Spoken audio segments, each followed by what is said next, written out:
What's going on, everybody? Welcome back to another Batman News Weekly, the last real Batman News Weekly of the year, because if you've been listening to this podcast for a while, you know that every year our final podcast of the year is our top 10 comics. Well, I should say not top 10 comics, top 10 like series plus comics, because we kind of like mix things together. I was telling Clay this because we were talking about Clay was doing every issue and I was like, dude, I'm just going by series. I was like, I'm just going to go by series. It makes it a lot easier. And from what I've been seeing a lot lately, because I feel like this year, for some reason, a lot more people have jumped on the whole bandwagon of like, hey, what are the best comics of, this year or whatever. I've been seeing a lot, but I've been seeing a lot more of them recently. Yeah. And so I'm seeing a lot of people do the series versus the, every issue type of thing. So. Yeah. I just don't think it's not fair. Like, let's just say if you thought Dark Knights of Steel was the best series of the year and you're going to do a top 10, it would be weird to have like 7 of the issues in your top 10. Just use it as a series. So that's kind of how I will be approaching it. I do have some single issues on there, but for the most part, it'll be series. So that will be our podcast next week.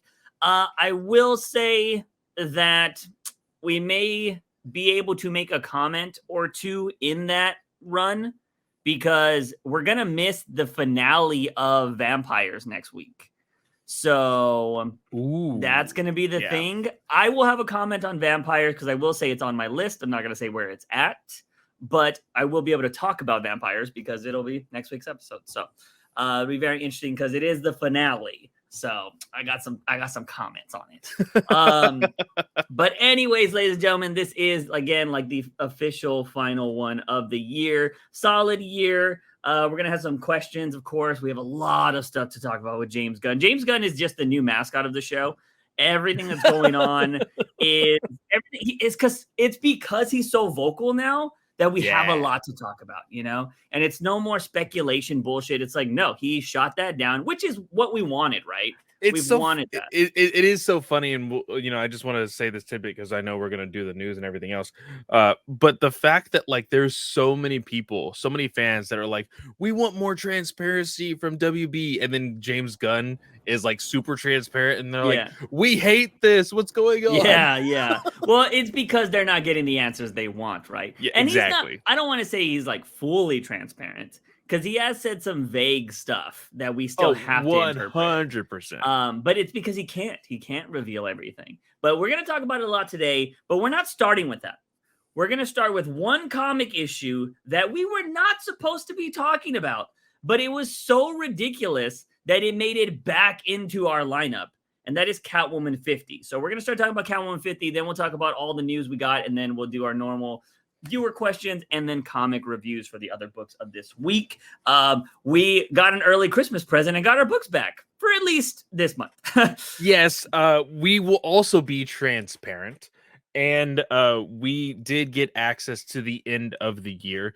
But one of the big things that they normally do with everybody who gets access to these books, they're going to review our content. Yep. And then we're going to see if we will have that same access for 2023. Yeah. So, these next 2 ones are going to be like, DC is the best. And like, yeah. But no. I don't know. We'll see what. It's unfortunate that we say that, and then we got to talk about Catwoman 50. But that ain't going to sway us because holy shit, I texted Clay this. I don't know what the fuck I texted Clay. I was just like, you need to read Catwoman 50. Let me double check. You keep going. I told him that he needed to read Catwoman 50 because it was one of the worst comics I have read this year. And here's the thing. I usually, if I don't think something's good, I'll just skim it and throw it away. But I read all of Catwoman 50, and I hate myself for reading it. It is one of the most terribly paced, worst written, and some of the most horrible dialogue that I've ever heard in a comic book in recent years. And that's saying something because we've had some bad books, but this book, oh my God, it was just so bad.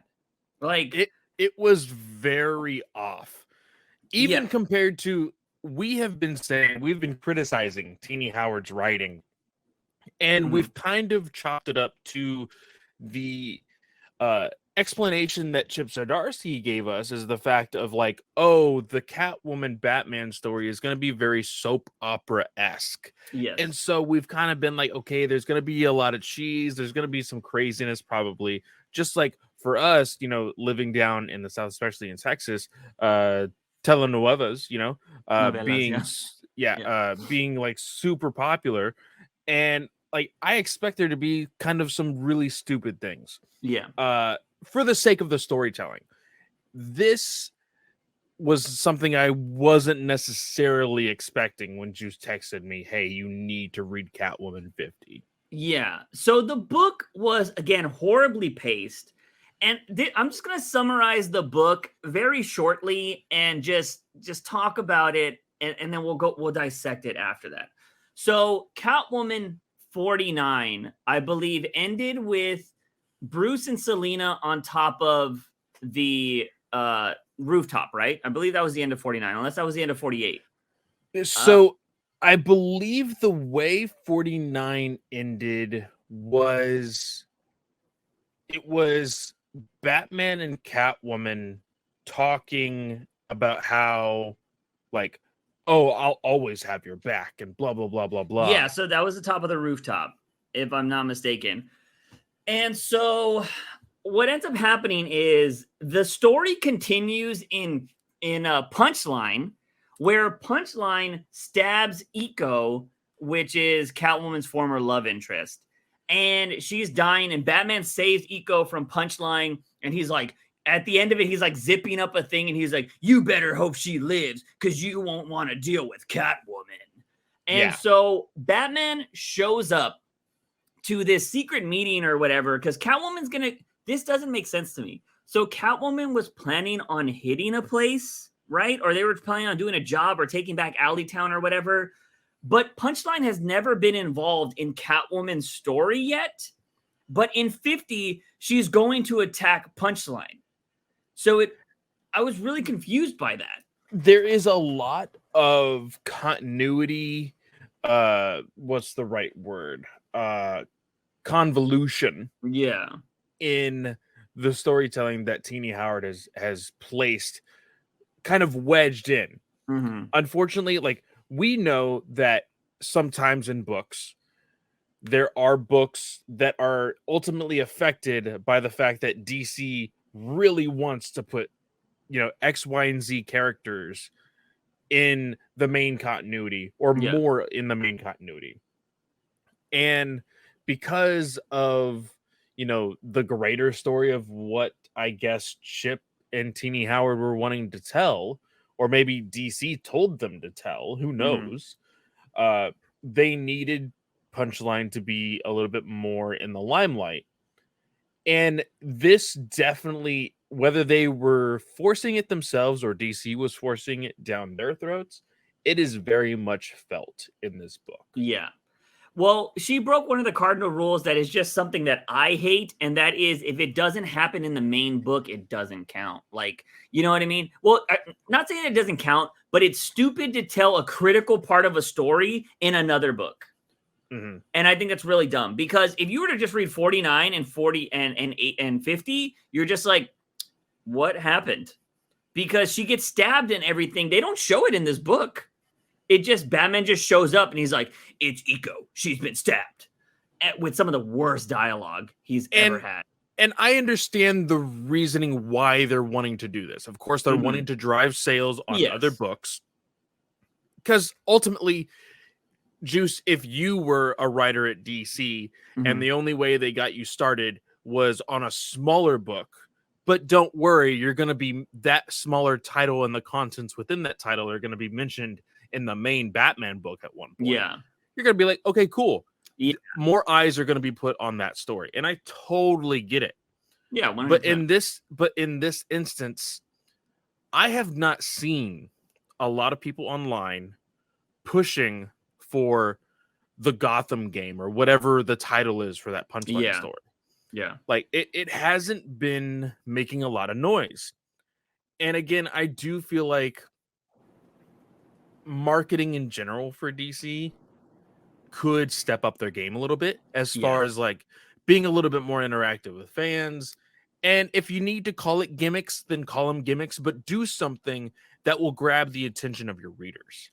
Yeah, I feel like whoever runs the marketing department for DC is not young. Probably. Yeah. Yeah. And I'd probably be even like including myself in that. Like, I mean, they're probably in their 40s, I would assume, whoever's running it. Because even who I feel like I try to stay on top of the trends and everything that's going on, I'm even like, what the fuck is half of this shit that's going on right now? You know what I mean? But I understand that you always got to appease the older generation because they're the ones buying a lot of these books, right? Like, there's always going to be a section for that. But the main goal for anything, I think, is always to bring in a new audience. And I feel like DC doesn't really do that very well. We'll be talking about that probably more as it goes on, too, because there's a lot of books that, I mean, all of DC is changing right now. Anyway, so let's just dive back into what happens in this book because it's just so ridiculous. So Catwoman is planning on something. Batman shows up and he's like, I got to talk to you, Selena. They go out onto the balcony. He tells Selena, like, Eco's been stabbed or whatever. It was Punchline. And she's like, Rawr, I need to go freaking try to go beat her up or whatever, right? They walk in and he's like, I got your back. Then there's this stupid conversation between Valmont and Batman where he's all like, he's just trying to play like, oh, who said it was your city? And blah, blah, blah. This conversation is so stupid. And the reason why I say this, because there is zero indication in any other book that we have read regarding Batman and Valmont that they have ever met before. Yeah, I agree. And Batman starts reading off, or he doesn't read off. He basically has memorized Valmont's case file and just starts spewing it off like a freaking computer. And I'm just like, that's hella awkward. This makes no sense whatsoever. I will say Batman is an encyclopedia for that stuff, so I'm not going to hate on that much. Well, no, it's just the context and like the flat out like blatancy of it. There was no real reason to do it. Like, I understand him being like, oh, you're so and so who did this, this, and this. It was just like, Valmont, this. Yeah. Oh, yeah, okay, whatever. And then there was no progression of that conversation. Yeah. It was just like, okay, yeah, y'all stop measuring dicks. Now let's move on. It's just like, yeah. Okay. Valmont, I think at some point in there says Selena. She's like, oh, are you okay, lover? Like, just throws that in there. I'm like, all right. Then they go to fight Punchline, right? And we get the introduction of one of the cringiest characters I have ever seen in my life in Tomcat. And look, I understand that Batman has made references to bats in the Bat family before, like they're all called. Selena doesn't need a cat family.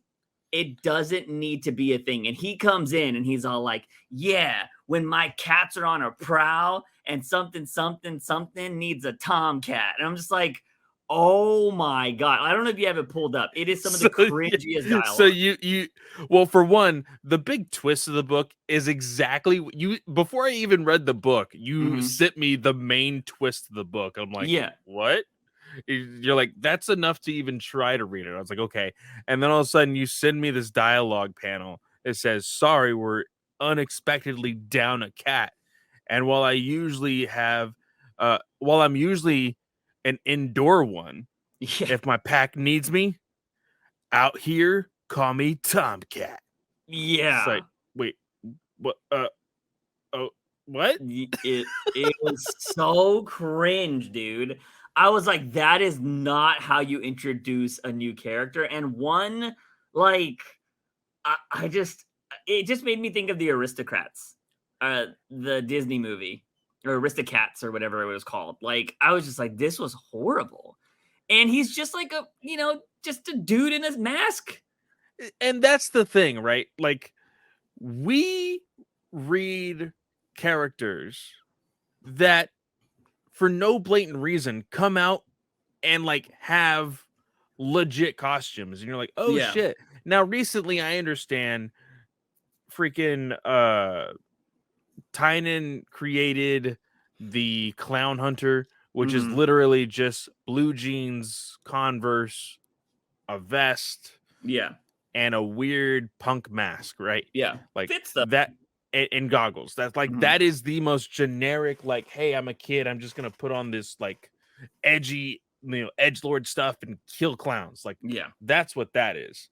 But when you look at the greater DC universe, people come up with costumes on the fly. Yeah. So why couldn't Tomcat? Because it's Dario, right? That's the big thing, is that the it's guy that was supposed in to a be trunk for 2 issues. exactly. Like, Yeah. why couldn't you just give him a proper costume? Because all he has is camo pants, a camo jacket, a giant vest, which looks like a bulletproof vest. He has a ascot, headphones, and basically a robber's mask, like just like he a looks nothing generic. like a cat. No, Yeah. At least even Wildcat looks like a cat. You know what I mean? yeah, And so, like, that was just the cringiest thing. So, moving on from that, I'm just like, oh my God, that was horrible dialogue. Horrible dialogue should have been the title of this book. It should have been Catwoman 50 Horrible Dialogue. And it just goes on. So that happens. There's all this fighting going on.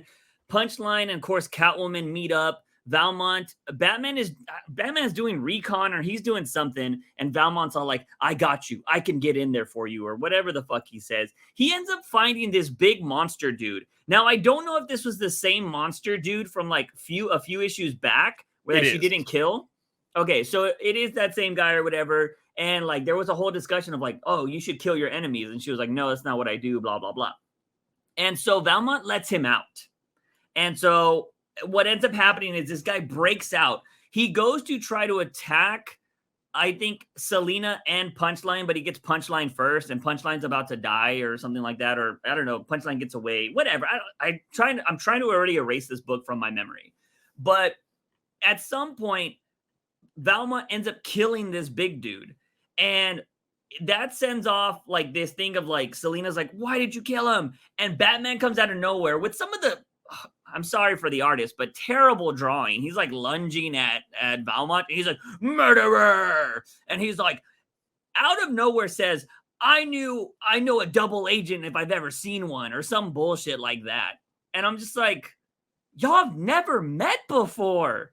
Like, there's nothing to build off of here. You know what I mean? Like, you can say that Batman is the greatest detective and blah, blah, blah. But if you're going to tell me that he can automatically just look at people and know that they're bad guys, like, that's a little much. That is falling from the moon too much. You know what I mean? Like, I'm just not a big fan of that. I can understand that he has all this information on Valmont, but it's weird when he's telling Selina, like, hey, I trust you, I got your back, but he really doesn't trust her judgment because she's hanging out with Valmont over here.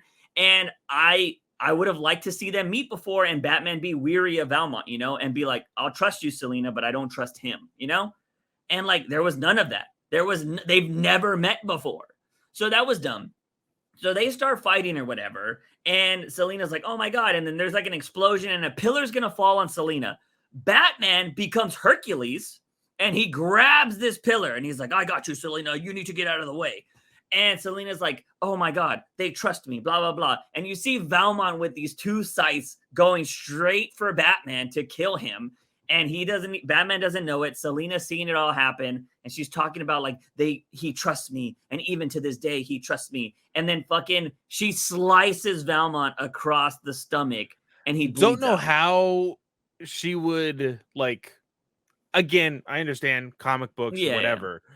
But just like Batman being in the way, a giant pillar being above her, him already being so high up, getting a perfect shot on Batman. It doesn't necessarily make sense on how she even got out of the way and was able to slice him up that much to do any severe damage, but she does. And like he like basically dies with a smile on his face or whatever. Yeah, he's whispering stuff to her as she's dying. Yeah. That kind of gives me the hint that he might not be dead. So he might come back somehow. Oh God. But so he dies or whatever, and she gets arrested for his death. And now they do confirm that he's dead, but I mean, a confirmation in comics is never real. Like, you know what I mean? And so they say, like, we have Selena Kyle in custody because of the death of an assailant that will not be named. And obviously that's Valmont. Then we get these bunch of pages that don't fucking matter. It's Iko saying that she needs to take over as Catwoman. Nobody gives a fuck about that. And then there is some of the worst conversation I've ever read between Selena and Bruce in prison. By the way, I think he kind of talks about being Batman in prison. Don't know why he would do that. So Bruce is about to say, or I don't know, he's saying something along the lines of like, you shouldn't have killed that guy. Like, you should have let me try to take the damage or whatever. Like, he could have tried to kill me. Like, Bruce is kind of being macho in this thing. Like, he could have tried to kill me. And she's like, yeah, whatever. Like, I saved your life. You don't even care. And then he's all like, Bruce is about to say it wasn't important. He was nothing. And then Selena stops him and she's like, don't say that he's nothing. And he's like, I'm sorry, all life is important and blah, blah, blah. And it's just this shitty ass dialogue to try to make you think that Selena loves this guy and that he's like so important to her life. And then there's this crazy montage of her fighting a bunch of people in jail. And then she's like hearing noise in the vents. And that fucking Valmont cat shows up. And she's like, oh my God, it's so-and-so. And she's all like, oh, you must miss Valmont because I know I do. And then they show this like panel of them in bed together. And then she's like, it looks like we're going to be in here for a while. And that's how it fucking ends. It's fucking dumb. Like, I just could not believe, one, how poorly written this issue was. Two, the cringiest dialogue ever. And three, to end like that. Like, look. I will give this to Tini Howard. I have always said creating characters that are going to die is something I would like to see people do more of. But if you don't make me care for that character, it fucking falls on deaf ear. Like, it doesn't fucking matter. It doesn't. Because I never gave a fuck about Valmont. You never did. You made me hate him from the start. Like, I never liked him. You never gave me a good reason or belief of why Selena would fall in love with this guy. It never happened. And then you fed me all of this other bullshit about why she still loves Batman, but then she just goes with this guy. And I remember hearing an interview where Tini Howard was saying something along the lines of like, yes, people can love people, but you know, there are different times in their lives when they feel for other people. And that's kind of what I'm writing with Selena. And like, Selena's future can be Batman, but she's gonna, Valmont's her now or whatever, some bullshit like that. And okay, I understand that happens in real life. People go through that kind of stuff. But I don't know. It kind of makes Batman seem kind of like a bitch to be like, oh yeah, she can do whatever she wants right now. Like, it's fine. I don't mind being a little cuck here or whatever. And she can go have other dudes and whatever. And I'll be chilling here. Well, like, here's the thing for me though. Like, if you're going to put like real life situations as far as their relationship into comics, you need to make it interesting. Yes. Again, like, there was too many things that were thrown at us in the very beginning, right? That were kind of contradicting to what these characters are. Yeah. We know that Catwoman has toted the line of being vigilante, being villain, and all of these different things. So I understand the idea of like, oh, we kind of put somebody in the same area of that, and maybe she can fall for him. But then we know as fans of this character and her progression as a character that she is not going to kill. Again, we read Tom King's Batcat. She ends up killing Joker. Yeah. That's an entirely different story. This, we know that Valmont has clearly killed people. He did it like within one of the first few issues that he was a part of. And she flipped out. And then over time, she has become like, maybe he's not so bad. Yeah. I'm sorry. That is super contradicting to the character. So you're already, you've lost me there. Yeah. But still write the character compelling enough for me to be like, oh shit. Like, maybe he does have something, you know, that could really catch the eye of Catwoman. But nothing that he did ever showed me, oh yeah, he's a really good catch for Selena. Yeah. And I think it's a problem. Like, I've read other books where Selena's had other love interests, like when she was dating like Slam Bradley, right? Like, or Junior, Yeah. or maybe Junior. I don't really know the timelines anymore with these characters, but she had a love interest in him. And that was really cool because they were doing cases and criminal things, not criminal things, but they were doing cases together. Like, they were solving problems together. And I'm like, oh, they're in the thick of it, like Batman and her fighting villains. Like, that makes sense that you would fall in love with somebody that you go on the battlefield with. You know what I mean? And so, like, that made sense. It was a compelling thing. I hated the random criminal guy that she had a baby with. I'm like, who the fuck is this guy? That is like a Valmont type of character. And so, like, it's not a thing about, like, Selena can only date Bruce. It's like, you have to make it compelling. That's why, like, Bruce Wayne has a billion love interests, but you only know, like, 3 good ones. You know what I mean? Well, no, not only that, but just look at Ram V's story, where there was that one cop that was starting to really get in the way of Bruce and Selena, and we're like, oh shit, what's gonna happen? And then he fucking died. Yeah. But he had moments where we're like, oh shit, Yeah, this I may was actually be a worried. thing. Yeah, he had me worried. I was like, oh, fuck, don't tell me there's going to be a love interest. And then he killed him. I was like, yeah, this is awesome. Teenie Howard was all like, I'm going to do the same thing. They're going to fuck, and then I'm going to kill him. I'm like, now I just hate you. Like, you know, it wasn't a good tease of like, I don't mind you like making me suspenseful, right? Like, I was reading Catwoman only to find out if she was going to cross that line or not. But I was like, maybe they're going to kiss and then Batman shows up. You know what I mean? I hate when we headcanon shit and it's so much better than what we get. And it's unfortunate because I think everybody does that, right? Like, everybody does that. But like, I feel like some of the stuff we think about is the easiest shit you could do. And they don't even get there. You know what I mean? And like, Catwoman 50 was just so shit. And now you expect people to read a book that is not going to have Catwoman as the main Catwoman anymore. Why would I even care? Now, I will say stuff against that. Okay. Just because Bruce has not always been the main Batman in the Batman title. Yes, but tell me, Clay, which one of those stories besides Dick Grayson has ever been like, everybody's like, I gotta read that? That's the thing. Dick Grayson was good because he had like solid writers behind him. Yes. But even Scott Snyder, when he made Gordon Batman, I think that's when everybody started dropping off. They were like, because Bruce was still there, but he was just Bruce Wayne. Yeah. And like nobody cared. And they were just like, eh. Because then they brought in like the mecha freaking, you know, machine and stuff. I think people like it more than they say they do. Because I've seen every once in a while the like the underdog of Scott Snyder's story, and like they show Gordon or whatever. And I understand, but like we don't know how long this is gonna be. Yeah. Because we've read solicits, we've kind of contemplated on how long they could actually keep Selena in jail. And you know, you look at other superhero comics that have put characters in jail.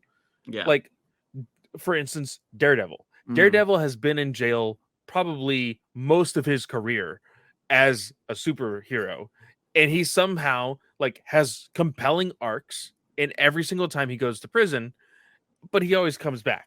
Yeah. But it's sometimes like 5, 6, 7 issues, depending on the story. So, you know, how long is Catwoman going to be in jail? And then also, how much is, like you said, how much of these readers are actually going to be compelled to read it after it's not going to be Selena? Yeah. Now, Eco, I don't remember her much from New 52 because you were saying that she had a bigger part in New 52. She's apparently, I have all the books downloaded, but I believe she is the love interest that she has when Selena's a mob boss. Yeah. So I don't know that much background of Eco.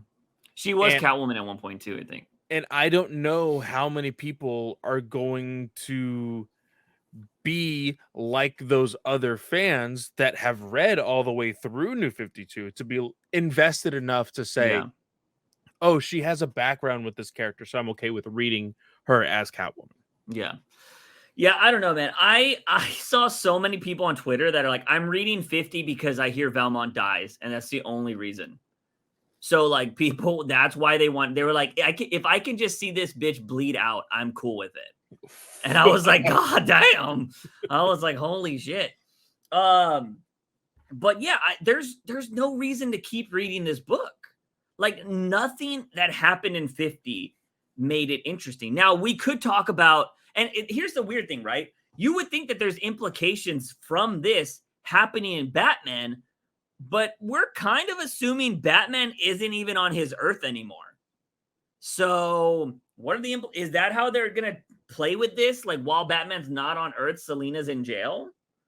Like, is that what we're gonna do? Oh, I guess I didn't really think about that. I guess so. I mean, it would be really simple, you know. They're both in very different parts of their lives right now, very far apart from each other. Yeah. So we have seen some preview pages of what issue 131 yeah for Batman will be yeah. like. And Selina does look to be in there. As far as like if it's a different Earth or anything else like that, we don't So know. it's very different.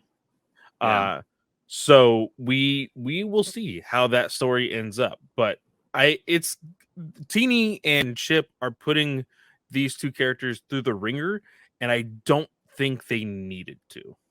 No, they didn't need to at all. And I have had this conversation with Raphael before, and we both think that, you know, they are going to put them back together. They are going to they destroyed them to put them back together, which there was no reason for that. And I think it's just going to be, if they end up doing that, it was all for naught, in my opinion. Yeah, because there was literally no reason to do that. And I think you would just start, you know, feeding the you know, you would start building your grave of fucking, or digging your grave of being a Batman series and Catwoman series that is going to be forgotten. You know what I mean? So I don't think Chips is going to be forgotten. Chip will always be the guy that had Batman put underwear on his face. That will be his legacy, if anything, when it comes to Batman. I don't know if you read that article, but Chip Zdarsky says he will write Batman until they fire it. So I'm just like, oh, God. I mean, wasn't that Tynan's stipulation basically as well? Yeah. So, but then we learned that he was willing to, or he didn't even have a contract or anything. Like he was just doing week to week, which it kind of showed in the writing, which I guess this is one of the topics I wanted to bring up, and we could transition to it because this is from the article. I want to talk about this idea of writers having a plan going into major character stories like Batman. So I read this article, kind of the same article where Chip was talking about he would write Batman until he died or until he got fired. And he says, the interviewer asked, like, how far do you have planned out for Batman? He was like, we got about a year done. I have ideas for the next year and then a notebook of a bunch of other stuff. How do you feel, Clay, as a reader, knowing that as far as like, let's just say from the start of Chip's run is a full year. So he started what, in like July, August? He started in July. Now, granted, we don't, you can't expect the day that book is published to the public. Yes. Or released to the public. That's not the day he started. Yeah. Clearly, he had to write things beforehand. Mm-hmm. So as far as when he knew when he started or when he was going to start, I'm going to say he knew November. Or sorry, no. I think he knew, I'll say that. I think he knew November of 2021. Because that is when Tynan's last book was. Oh, yeah, and true. When Williamson started. So they gave Chip a 3-month grace period. Yeah. Because Williamson also went monthly. Yeah. They gave him a 3-month grace period to get started. And then, just go after that. Yeah. So I think that he officially started in November of 2021. So he had a good 6 months head start. And then he was able to write up to a year or basically 2 years and some ideas. Yeah. Now, I thought about this when you put this down in our Discord as a part of the discussion. I thought about this, and I think there is different ways to go about it. Okay. Especially when it comes to characters like Batman, the bigger characters. For one, let's take it as it is in the book that it is right now. Tynan, in the way he was writing, going to Williamson and going to Chip, DC needed to course correct. They needed to get somebody locked in for Batman. So I do think when it comes to, hey, you're kind of our last resort. This is what's going to happen. This is what's happening in the book, and this is what you got to work with. Yeah. I think for safety reasons, as a safety net for any writer that is jumping into comics, I think that everyone should have a very generic story for at least 3 large characters. Yeah. Possibly always one for Batman at least. Yeah. And I think Juice and I have had this conversation before when we were working together. But I think just having your generic story, that will get people to, hey, at least he's writing the book, you're good. As far as planning goes, you never know how long you're going to stay on the book, right? And I think you need to be careful and you need to be humbled by that fact and not just be like, I feel like the way Tynan was, where he's like, oh, I can do whatever I want with these characters, add whoever I want, because now I'm on Batman, nobody can touch me. So I think having a year in advance at all times is kind of a safe bet. Okay. Now, as far as like how that year looks, though, it really depends on what is your writing style, because Chip is clearly somebody who is very, very popular in comics. He's very, very busy. He's not only writing at Marvel, he's also doing indie stuff as well as doing DC. He's a very busy guy. So of course he's going to choose to do the monthly release on Batman, so that way he doesn't spread himself too thin, right? Yeah. So with that, I think you have a little bit more leniency on, hey, I'm going to prepare these 6 plot points throughout the year and connect it that way. I think that's safe to say. I'm going to be devil's advocate here because I think you kind of are probably going to be against that. What do you think? I mean, okay, so I agree with the Tynan stuff because that is like, we don't have anybody to do this. So that is when, but I'm also on the fence of like, there's no reason if somebody says you can't do this, this, and that you can't still write a good story, because it's called creative writing. Like you should be able to write a story with, the bare minimum if that's what you're given, right? Like creative people, that's what you're supposed to do. Now with Tynan, it feels like he just wanted to do Joker War and didn't want to do anything after that. And we've seen that. I've seen that many a times in shows and everything. If you watch Gotham meant to end at season 3. And when they were like, we're going to season 4, they were like, we don't got shit. And you can tell if you ever watch that show. And I feel like that's how Tynan was, because after Joker War, it was just kind of like, what's happening now? Like we're building to this other random shit, and Batman was eating bugs and doing all this other crazy stuff. So like it was wild. And it's weird. I don't know what Williamson had to have been the same thing, because he started off good and ended terribly.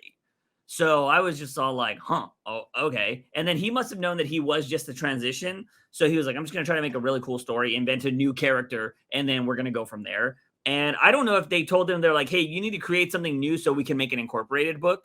I don't know if that was his rules, because that's felt like what it is now that you, in hindsight. And then I guess Zdarsky had the most time to plan. And so like, if, Zdarsky, here's my issue. If I'm DC Studios, I'm not hiring a guy that's also writing a big book at another company. Because like, I want my writer to focus on my book. I don't want you to making money for the other guy. Like, that's not how I would work. Yes and no, though. I think that if you can get any readers at Marvel, because I am definitely somebody who is, hey, I will read books from Marvel. I will read books from DC. I Yeah. will read books from anybody. There are people who are, hey, I will only read DC books. And there's people that are Yes. like, hey, I will only read Marvel books.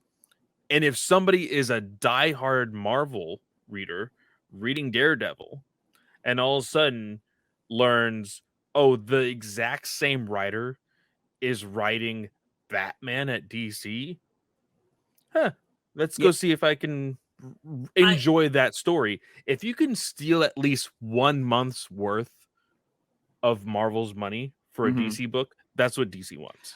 I see the argument, but here's the problem. I think, over the last decade or so, have enough evidence to show that writers that jump over from one company to the other don't do too well. And we, even with Tynan and Scott Snyder, have seen, if your writer is not focused on your book, they mail it in because their mind is somewhere else. I would not want, so it's like, okay, if you were hiring somebody for a job, but they're like, oh yeah, I'm being paid by Mr. Beast, but yeah, I'll also work on your shit. You think they're going to focus on your shit the hardest, or they're going to be focusing on Mr. Beast's work?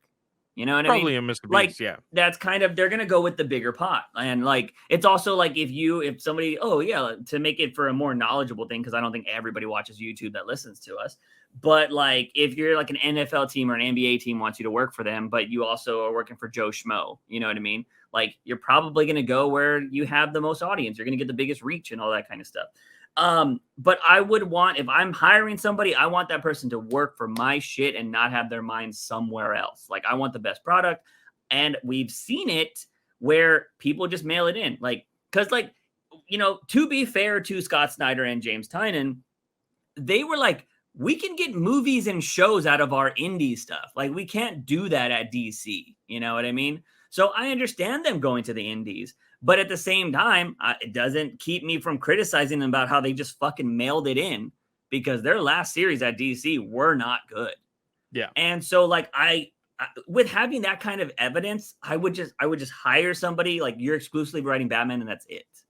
But see, this is, and I'm kind of putting my own foot in my mouth by this example, but Tom Taylor. I think Tom Taylor just recently, as far as like the last 3 months, announced that he is actually being exclusive to DC now. Yeah. But he was writing at Marvel and DC. He also works on a show on Netflix. He is doing stuff indie as well. Like, he has his plate full. Yeah. And I think we're going to be talking about Nightwing later, though. we will be. Yeah. But I do think that there's a lot of DC stuff with him that does hit, regardless of some of our opinions on some of the singular issues of certain things. I think that a lot of his DC stuff does hit. I will agree with you. I will give you that. I will concede on that. But we do understand that there are anomalies, right? Anomalies in people. There are very few writers that can do that workload. You know what I mean? Some people are just like, I need to work on one thing. I just don't feel like a lot of people are doing that. But to get back on the main topic, though, I think if you're writing something like Batman, and DC is like, we have one character. That's how at least they treat it. You know, they do. We have one character. Your one character should have the best book out of your all series. You know, it's just what should be happening. Everything else after that, money. If you're writing hits on a bunch of other characters, that's awesome. But your main book should be amazing. Should be your top seller. Should be the main thing. So I would think you would want something planned out for years. You know what I mean? If possible. And then, of course, I understand that, like, well, what if it's not selling well, Juice? Like, you got to get them off at some point. Okay, that's totally fine. Hey, it hasn't been the first time that a writer's just been kicked off a book, right? Like, that's your red card. You pull that. If you got to get them out of there, it's what you do. But I think we have seen with some of the better writers, they don't put themselves in that situation.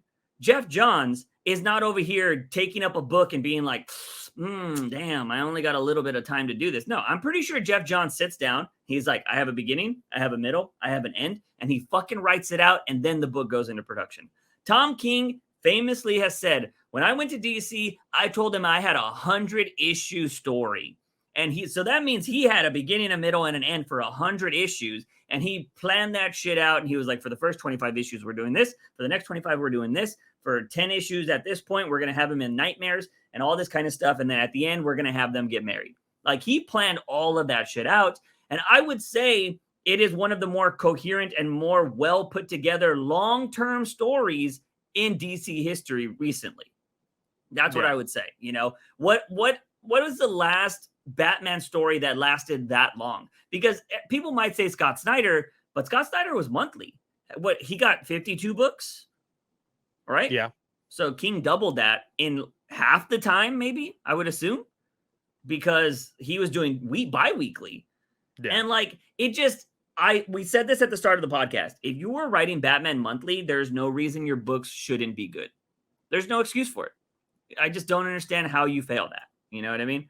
And so like, my thing is I think writers should, I'm just a proponent for everybody to do this.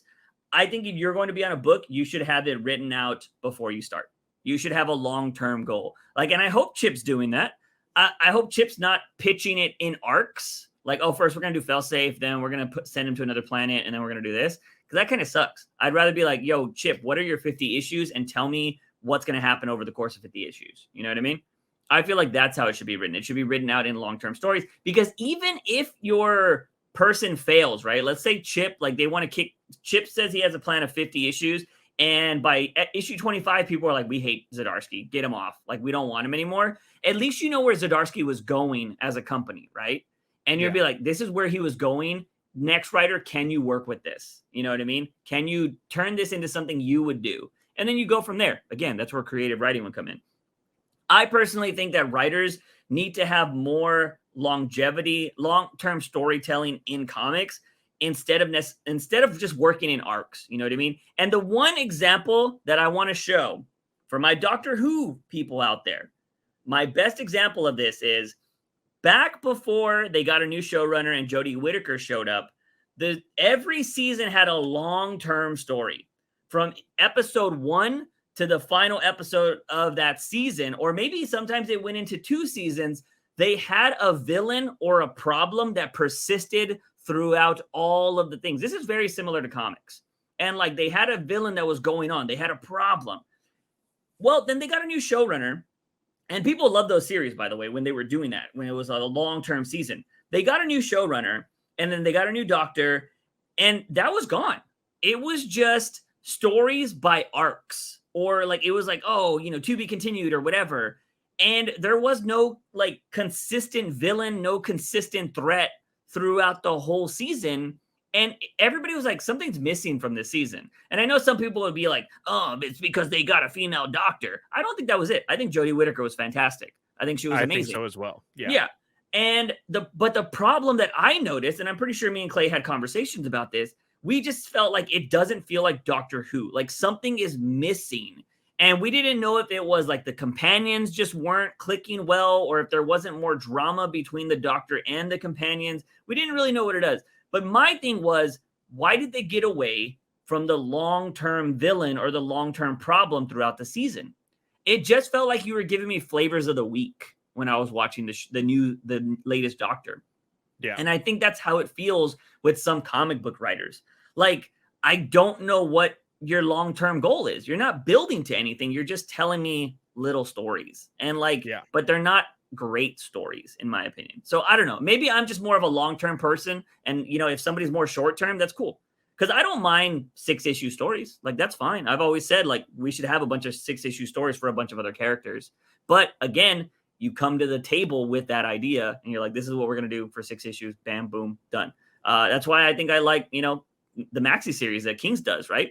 Because I know I'm getting 12 issues and that's going to be a whole story and that's it.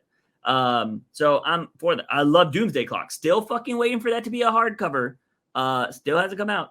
But Doomsday Clock, again, Jeff Johns. I think that was fucking fantastic. So I am more in the camp of people that should do long-term storytelling. But anyways, we've spent enough time on that and Catwoman. Catwoman 50 sucks. I wish people would plan shit out more.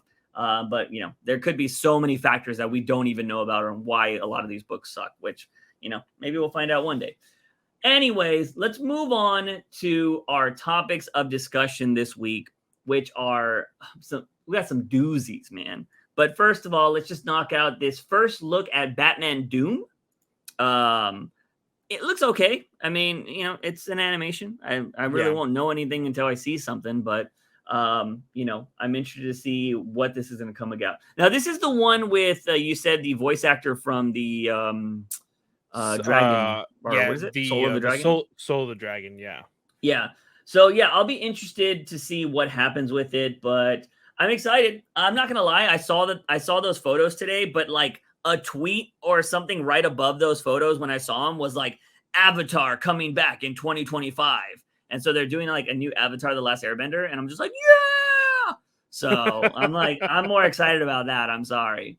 Because it's gonna be after Korra. So it means they're just kind of extending that, which is pretty awesome. So yeah, I mean, Batman Doom. I mean, we really can't say anything until it comes out, right? So I'm excited about that. Do you think it's in the DCU, Clay? You think it's a part of it? You think James Gunn should cancel this because he's like, got to be fair to everybody? They canceled Henry Cavill. Hey, he specified that not everything will be a part of the DC universe. There will be some stuff that is outside of it. Yeah. Which are we assuming Joker and Batman? Yes, but one of the other things, as far as small topics regarding James Gunn, is somebody specifically asked him if they would make more Elseworld stories. Yeah. And he said that's an active development. Yeah. And I was like, oh, that's awesome. But it was somebody else who told me, he could just be talking about Batman and Joker. I was like, why the fuck would you have to like? Why'd you ruin that for me? Yeah. Like, why would you say that? Yeah, I could see him including them. You know what I mean? Like, yes, these are Elseworld type of things. Which, you know what? If you're gonna do that, that's fine. But I've already seen the crybabies on Twitter. Well, if you're gonna do Elseworlds, why couldn't you do Zack Snyder's DCEU? Huh? Why do you have to change it? Why can't we still bring him back and get the 5 movies we were promised? You know what I mean? Like, oh my God. I swear to God, Snyder fans are the guys that fucking get rejected by women and still think they have a chance. Like, bro, fucking move on. But anyways, so there's that, right? That little tidbit of news of Elseworld stuff. What do you think it's going to be? I think it's going to be a lot of the Elseworlds will be animations or shows. I don't know if they will be movies. I think that they will be animation or movies. Okay. And because I do think and I think I pitched this like in the first year of Batman News Weekly, but if you have like this small little either live action or animated short in front of your Elseworld movies or animations, that basically explain, oh, you're about to watch something that isn't a part of our world, and like and like show them the map of the multiverse, and like you see Flash or Wally or whoever, Mixel Spitlick, whoever, go to that Earth as like the opening scene to your movie. That would be like, it's a gimmick and it's very cheesy, but it's just like, okay, that is clearly like you were telling the audience, hey, your whoever Superman is going to be is not going to be in it. You're not going to see any of the heroes that you just previously saw in a connected universe. You're going to see different characters. Yeah. It would be interesting if it was the map of the multiverse and it's like the universe is Earth Prime or whatever, right? Like right in the middle. And then it's like, but this is actually happening on Earth 556 or whatever. And it fucking zooms into that. That'd be kind of cool. Like so, the way I kind of imagine it is if you guys ever remember watching the very first Jurassic Park movie, like the little DNA animation guy that basically explains everything having to do with like Jurassic Park and how they got the DNA and everything. That's how I basically imagine whoever is telling the audience like about the multiverse. Like that's how I picture it. It's something like that. I was laughing right now because I got a notification in Discord and we were talking about Gal Gadot being in Fast and the Furious 6 or 10 or whatever. That's the rumor that's going around right now. And I said, man, that relationship with Han is so strong that it's not even dead in that world. And Drew comes in here, is like, Paul Walker is the only one that stays dead in that franchise. I was like, God damn. Oh my God. Damn. Didn't they CGI'd his ass into the movie though? He's still alive. Yeah, he's still alive in that world. So oh fuck. Wild. But anyways, yes. That would be cool. The only Elseworld movie I want to see, and I think I said this on the last podcast, I don't think it is the last time we've seen Henry Cavill in the DCU right now. I think he had to say that because he's not going to be the main Superman. But I do think if they are going to do Kingdom Come or they're going to do some type of multiverse crisis event, I think they'll bring Henry back for one more go. Everybody keeps saying Kingdom Come. The thing is, Kingdom Come is an Elseworld story, and I think he's already solidified in a different universe. So using him as a Kingdom Come Superman, I think would just be like, here's a face. It's not really like the same Superman you know and love. Yeah. So I would really appreciate it more if he was used in a crisis more than a Kingdom Come, to be completely honest. To be honest, I'd rather him just do Red Sun and bring back Gal Gadot and Ben Affleck because they're all in that movie. They're all in that series. You know what I mean? Yeah. We're going to talk about Gal Gadot in here. We're going to talk about her in a little bit because there's rumors with that too. But if they were all to be recast, like, dude, that should be their send-off movie because that is one of the best Elseworld stories there is. Yeah. And like you could do it as a period piece or whatever. Like that would be pretty solid too because it's during wartime. And like, so I think that would be awesome. And the big thing is like, okay, there is one thing that is pissing me off right now, Juice, is the fact that people are expecting, and these are just, of course, Snyder fans or Snyder cultists or whatever you want to call them, that are like, you know what, we'll get Henry in like a couple years. And I'm just like, Crisis is not happening in like 2 years. It's not like in 3 years. Because do you know how lackluster his return would be? Yeah. It's not like, oh, we've been missing you for so long. It's like, no, it's only been like last year and you're finally back. Yay, who cares? Like, you need to really make me forget about Henry as Superman. And then all of a sudden, freaking seeing him as like, you know, him pop up in the news as coming back for Crisis or whatever. Like, you're like, fuck yeah, that's amazing. Guys, James Gunn is planning for the next 10 years. He's only, for right now, his contract's for 4 years. Like, of course, I think that it is going to get extended. But I think nobody should be expecting a Crisis level event in the DC universe for the first 3 to 4 years. Like, you should not be thinking that way whatsoever. Yeah, not at all. And like, I don't know. I am very curious on what they're going to do. So, man, with all the news, the way it's coming out, I don't even know. Did we talk about the Cavill stuff on the last episode? Oh, shit. I can't even remember. Well, yeah, because the last episode was Cavill is out as Superman. No shit. Who is next? Yeah. It just feels like so much stuff has been dropping that I just don't understand. So you might be thinking like, Juice, y'all just talked about Cavill being gone. Like, why are you even thinking about him coming back? The reason why we say this is because The Rock, who has been doing crazy PR this week to try to fix his image because there's been so many things coming out about him that people are just not liking The Rock anymore, is that The Rock had made a post on his Twitter account, I believe, and also on his IG, I'm sure, saying that he is done for now because Black Adam will not be a part of phase 1 of the new DCU. And then he goes on to praise James Gunn and praise everybody else like he always does. And of course, he ends it with saying, hey, you got to get some Taramana tequila or whatever, because he does that in everything he does. Yeah. And so James Gunn retweeted this and he was like, I've always liked The Rock and, you know, the 7 Buck Productions or whatever. So I'm, you know, happy to work with them in the future. So there's that. There's this possibility that The Rock could come back in maybe phase 2 or phase 3 of this universe. I don't think so. I think The Rock is done. Yes, I honestly would say that too. And the thing is, I retweeted I don't think I retweeted. I shared it with a couple friends. The statement that The Rock did, and I was like, I mean, can we really believe this guy? He, sent out false information and everything else, like kind of joking around. But like, I think there has been such a backlash on Black Adam. I truly think The Rock will just be like, okay, let's forget about that character. Let's move on to the next big thing.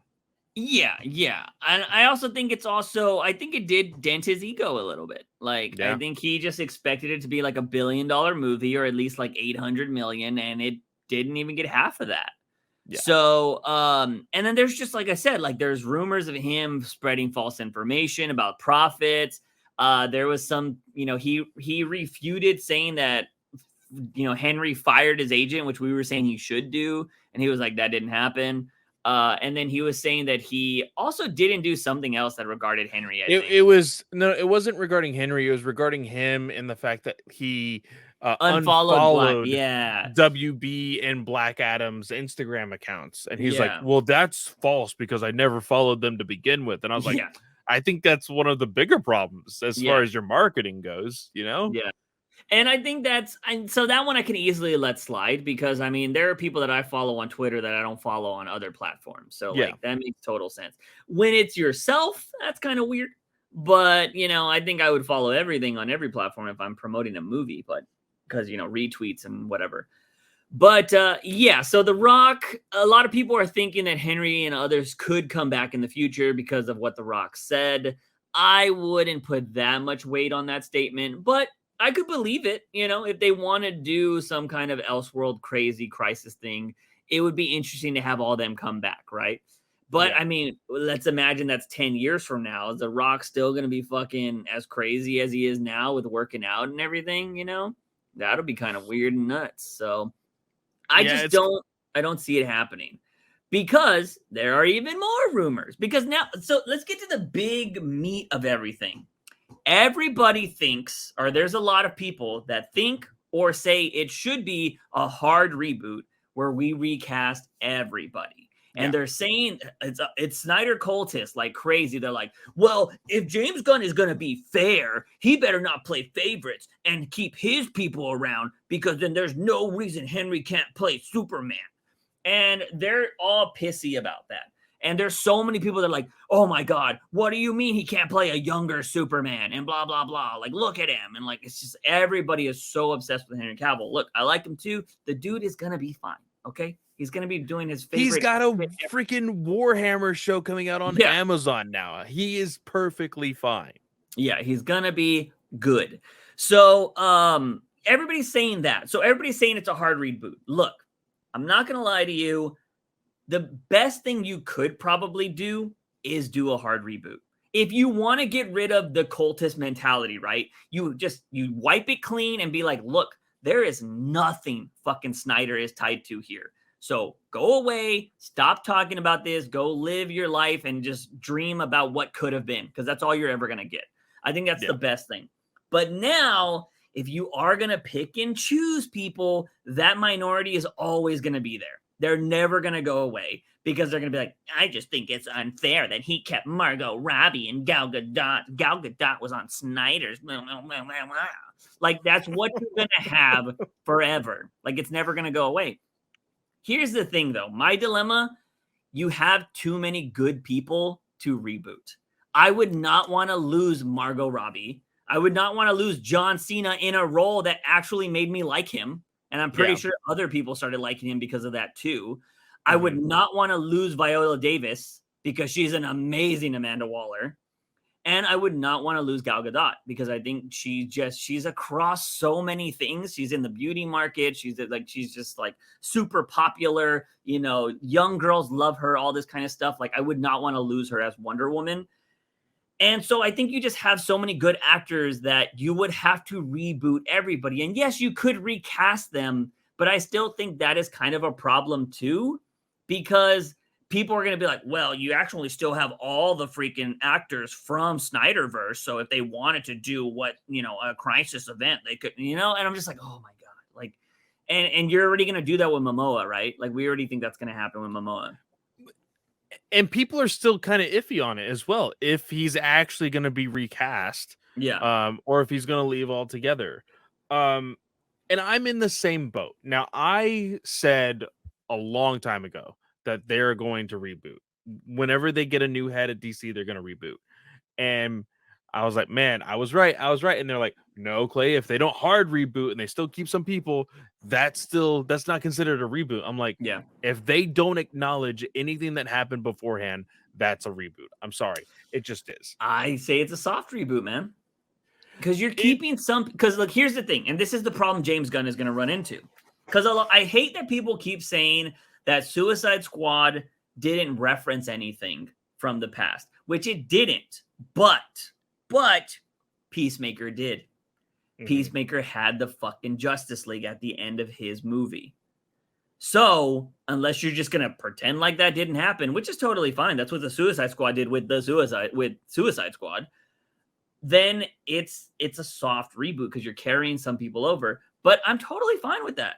I don't mind that. Like, I don't mind not acknowledging anything and just pretending like it didn't happen. I can do that. But you're going to have the hardcore fans be like, no. So, like, it's just something you have to live with.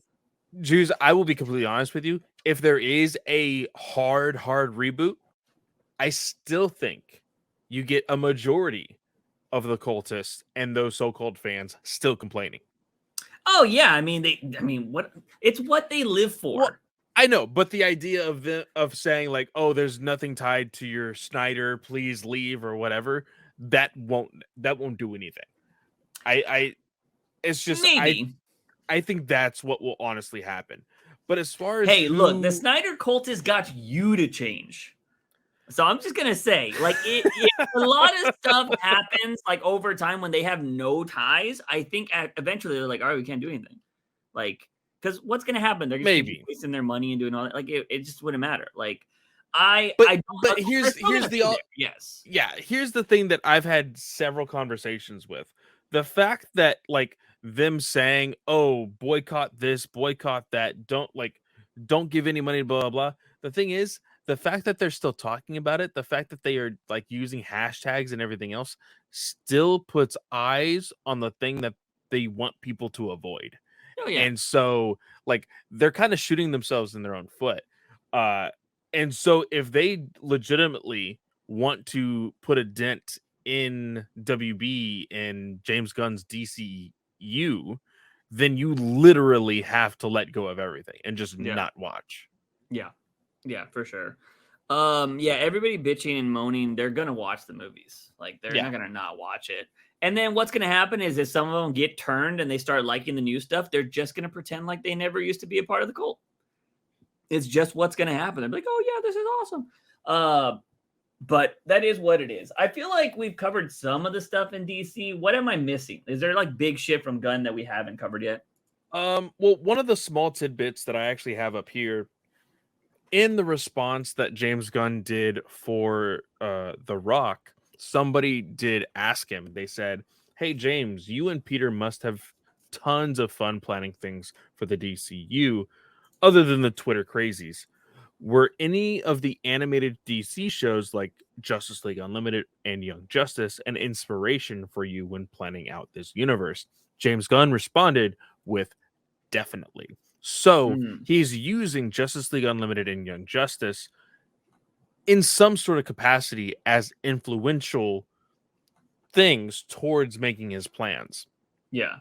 Which I think is great because in animation, those two shows have been the fan favorites. And I do think that, using that is a really great idea. So there's that. He responded to some other stuff. Zachary Levi actually responded to somebody because that's one of the big things, right? Like, are they recasting Shazam? So like, it's kind of adding to that, he's not gonna get recast. Somebody said on Twitter, I want this not to be true because his Shazam is the one thing in the DCEU that would absolutely throw hands to protect. Zachary Levi is perfection. And which he retweeted or quote tweeted, "Oh, I wouldn't go believing everything you see on the internet. I'm Gucci. Ash, who is the kid in the movie, we all Gucci. So he's apparently friends with James Gunn. I would assume James Gunn, I would hope that your friends that you work for now would tell you right away if you're going to have a job in the future. You know what I mean? Now, this isn't 100% confirmation for anything, because obviously he could maybe get recast to be somebody else in the DCU. And to be completely honest, we had the conversation about Gal, right? The fact that she is playing Wonder Woman in Amazon, basically a god. Yeah. And she can be any age. Yeah. And we've talked about how Gal looks really good for her age, and she doesn't look like she's aged much since she has joined the DC franchise altogether. Yeah. Zachary Levi is playing a god. Like, that's the whole point of him being Shazam, is he's a god. Yeah. I think he's kind of in the same boat as far as, like, you could keep him and it would totally make sense. Yeah.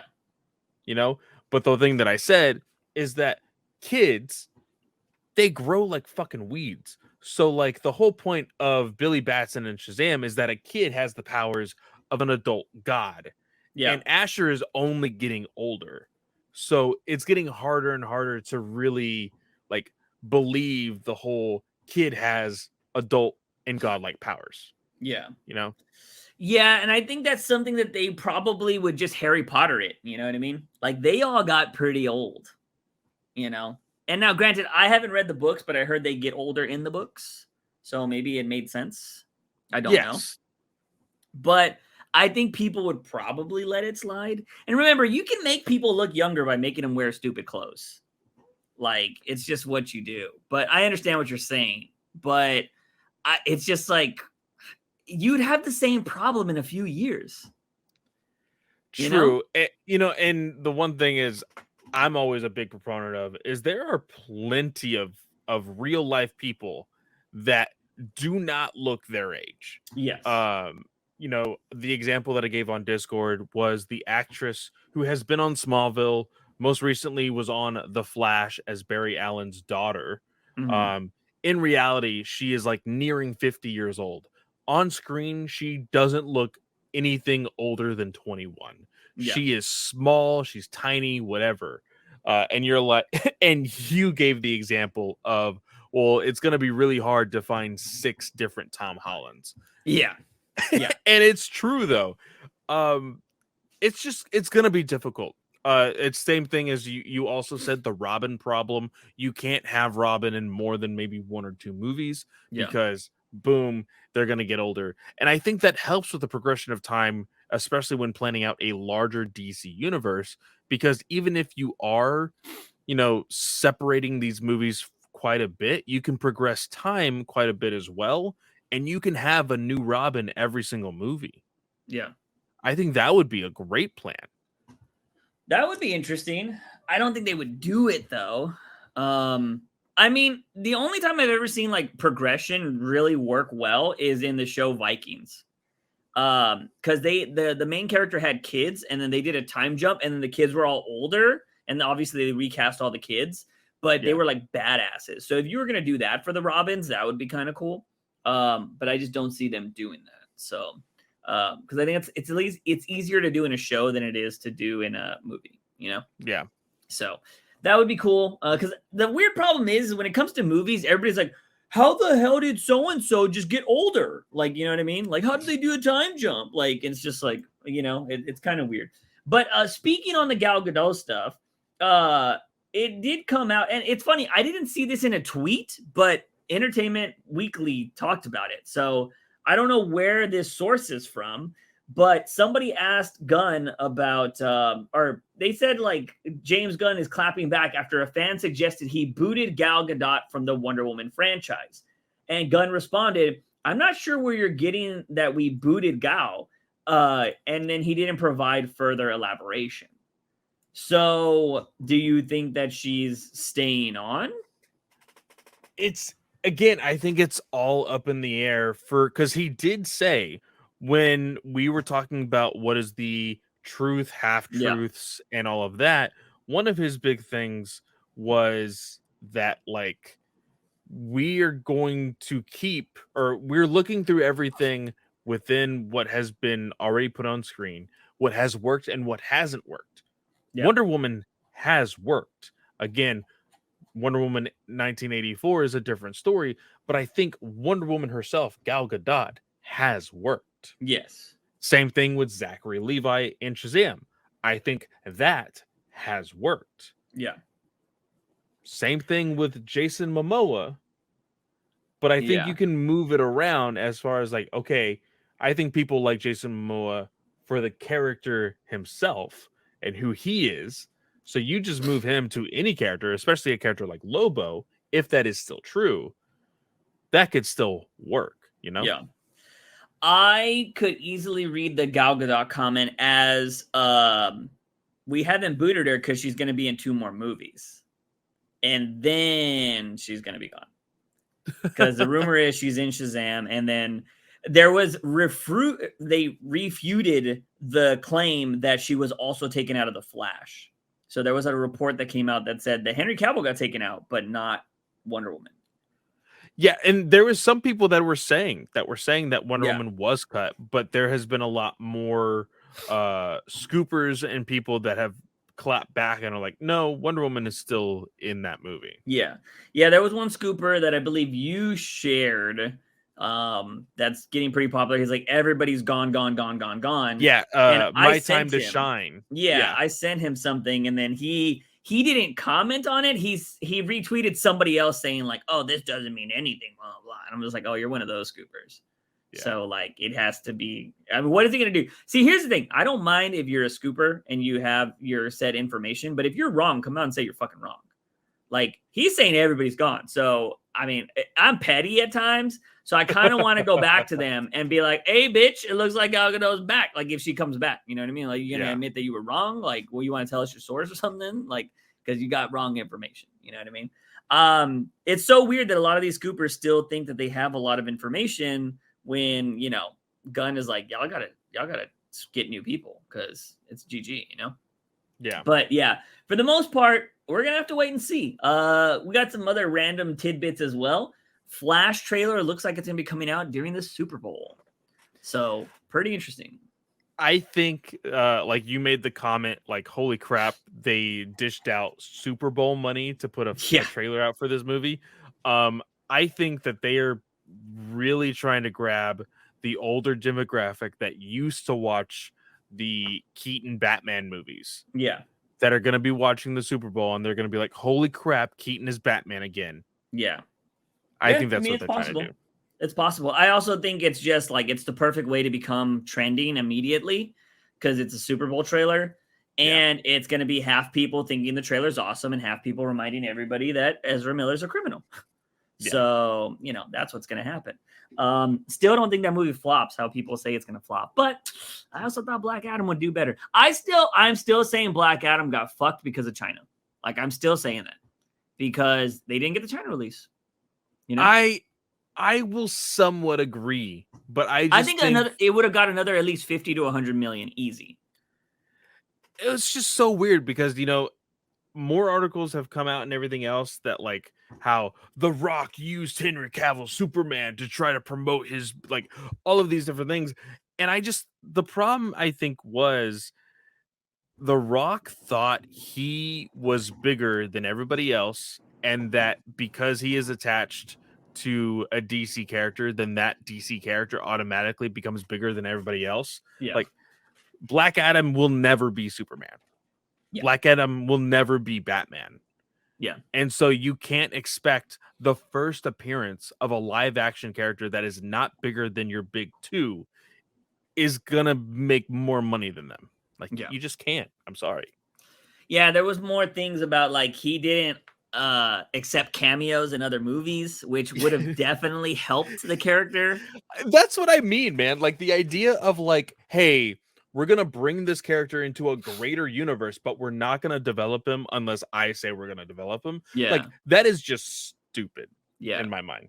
Yeah. It did seem like he wasn't trying to be a team player or he wanted full control, which I mean, again, I said this, you know, you have to expect that from somebody that has a I can't get my ass beat clause in their contract, you know? Yeah. So like what do you expect? But I think the only other tidbit of news that we have, which is again, it kind of regards James Gunn, but not really, is that apparently before James Gunn got the gig, actually, apparently James Gunn is the James Tynan of the DCU because he was the last resort to run the thing. Because apparently, I said apparently a million times. It reminds me of that kid. Every time I catch myself saying that word, I think of the kid that was on the Ellen show. And he's like, apparently. And I just constantly think about that. But from what the articles were saying, nobody in Hollywood wanted the job. Yeah. So like they're making it really dire and being like, oh, James Gunn. And then there was also like a hit piece that came out saying like Insider says that James Gunn doesn't know what he's doing and he's never ran anything before. So people are scared that he doesn't like nothing's good's gonna come from this. And I'm like, he's been a producer for years. Like that's what Kevin Feige was before he was at Marvel. Like it's so stupid. Again, it's mainly for the clicks. Like it is 100% for the clicks, but people don't realize how stupid some of these titles are just because the one example that you gave. Yes, Kevin Feige was in the same exact role as Gunn was before he jumped ship or he jumped on the ship for Marvel Studios. Like Gunn, we've talked about this before. Him being a creative is the best thing on Insight when creating a larger universe, and especially when it comes to connectivity of what all they can do with not just movies but TV shows and everything else. Like he knows what he's doing. And like Kevin Feige, he's a comic book nerd, which is what you want. You want somebody that reads comic books to run comic book shit.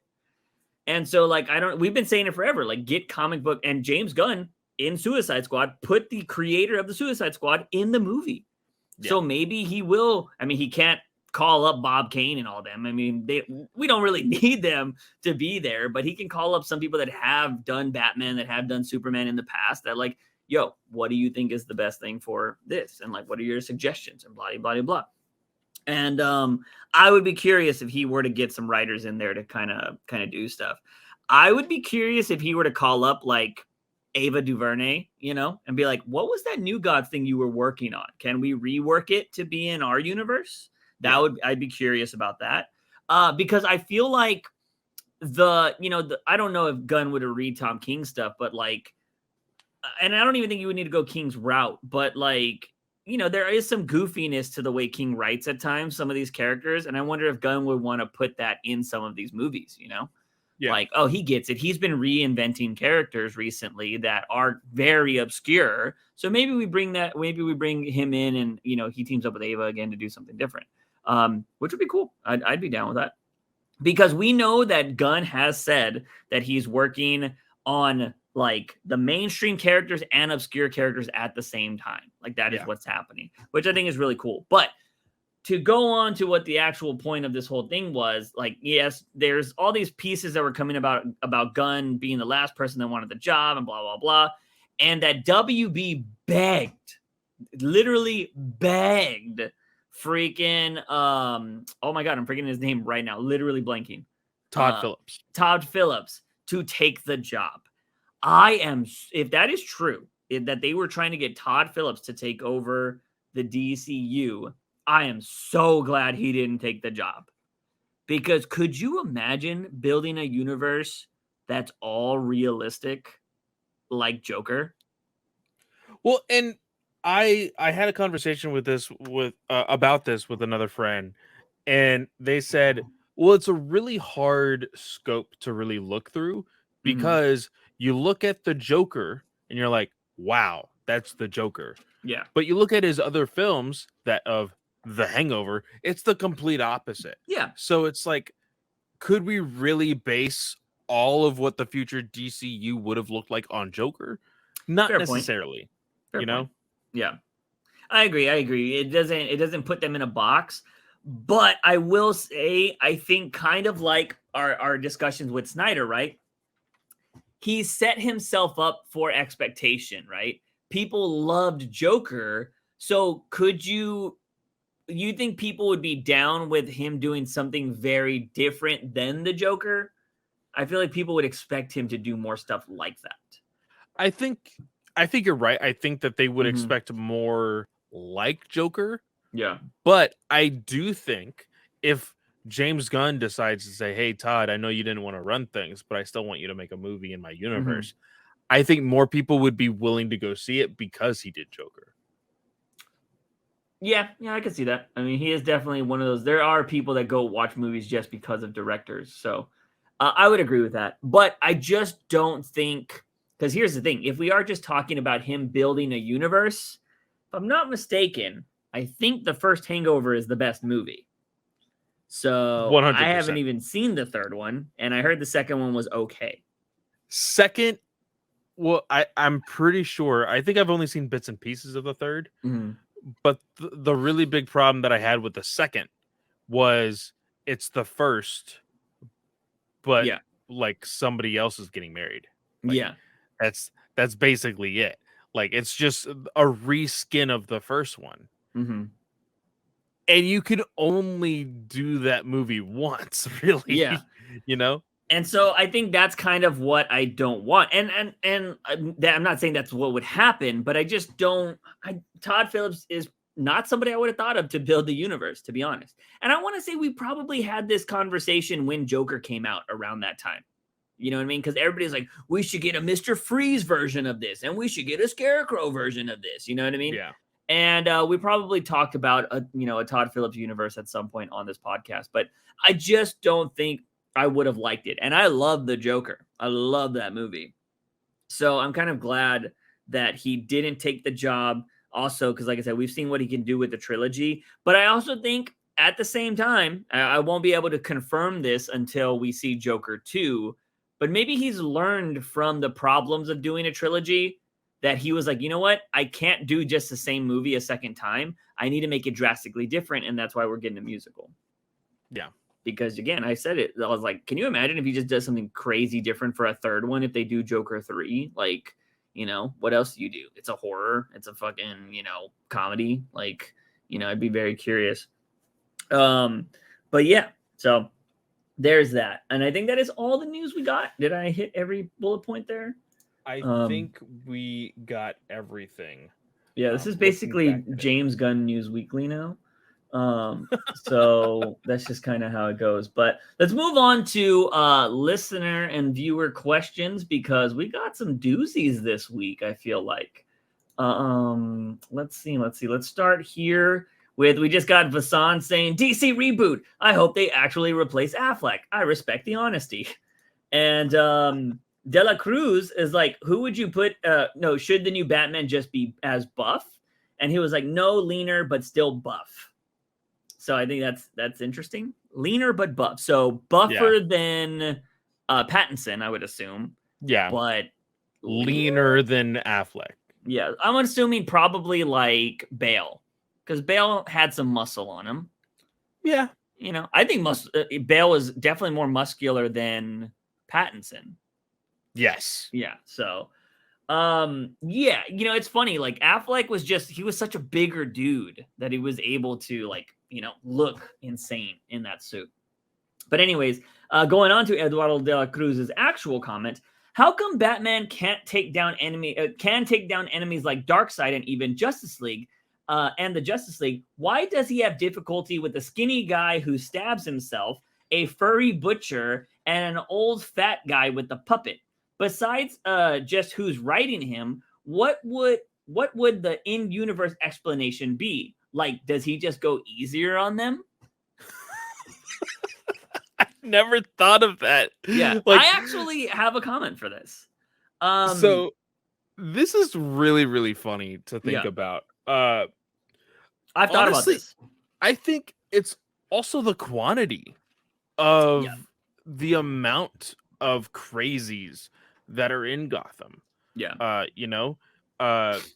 As far as like the way they do gimmicks and everything else, you can't take anybody like at face value. Like Mhm. you see a guy like a bigger dude in a pig mask, you're like, that's fucking weird. And all of a sudden he comes out with a fucking butcher knife. You're like, oh Yeah. shit. Like you can't just be like, does he not know how to use that? Do I Yeah. treat him like anything or do I treat him like an actual threat? I think you have to do that because these people are going to be unpredictable. Yeah. Um, you know, as far as the old guy with the puppet, I think that's kind of like one of the more weirder ones, Mhm. Scarface, because I guess I've never really read any hardcore stories Mhm. with Scarface. So, He's because I feel literally in like Tom King's run. He's is literally he? at the start with Bane.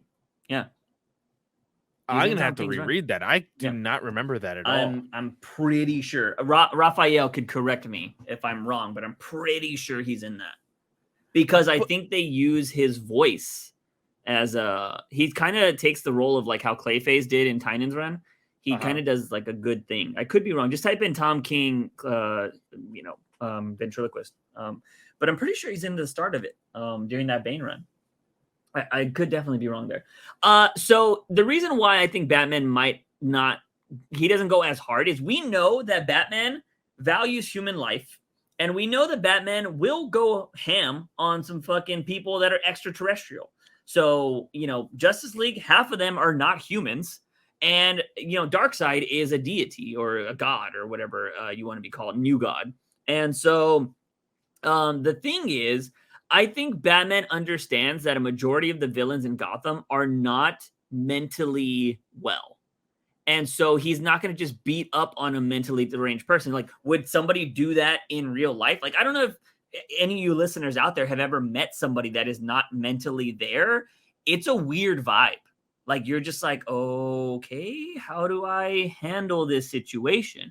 Now, granted, if some mentally deranged person came at you with a knife, you're either running or you're knocking them the fuck out if you can with whatever you can. You know what I mean? I would do the same thing. But I think Batman kind of approaches it that way too, because there have been many episodes or just written stuff with ventriloquist where he's all like, I forget his actual name, but he talks to him and he's all like, hey, what's going on? Like, why are you doing this again? Blah, blah, blah. And I'm pretty sure there have been even stuff where Batman has gave him back Scarface so he could be there mentally because Scarface is his toughness, right? Like, that's how he speaks up. Other than that, he's just like this, like, shell of himself. And he puts all his anger through Scarface. But Batman knows that he's better with Scarface than he is without Scarface. So I think Batman just knows how to handle these people. And again, he values life. So I don't think he's going to go super crazy on these. He's not going to probably like full power punch a random deranged person. He might do that to the Joker. He's definitely beat the shit out of people because like Joker, you could argue, is not insane. A lot of people have that argument. I hate having that argument, but there is that, right? But yeah, so that's my take on it. I think Batman understands that these people are human and they're mentally deranged. So he's not out here going as crazy as he would on a Darkseid or something like that, or a Justice League even. So, but yeah, that's kind of just how I see it. But I agree. I kind of agree with Clay too. They're unpredictable. So, he's been able to study, the Justice League and see like what they would do. And they're also good guys. You know what I mean? He knows that they're good guys, so they're not going to kill him. So he's like, I can be kind of crazy. And so he'll go about doing that. But I think that's kind of where it comes from.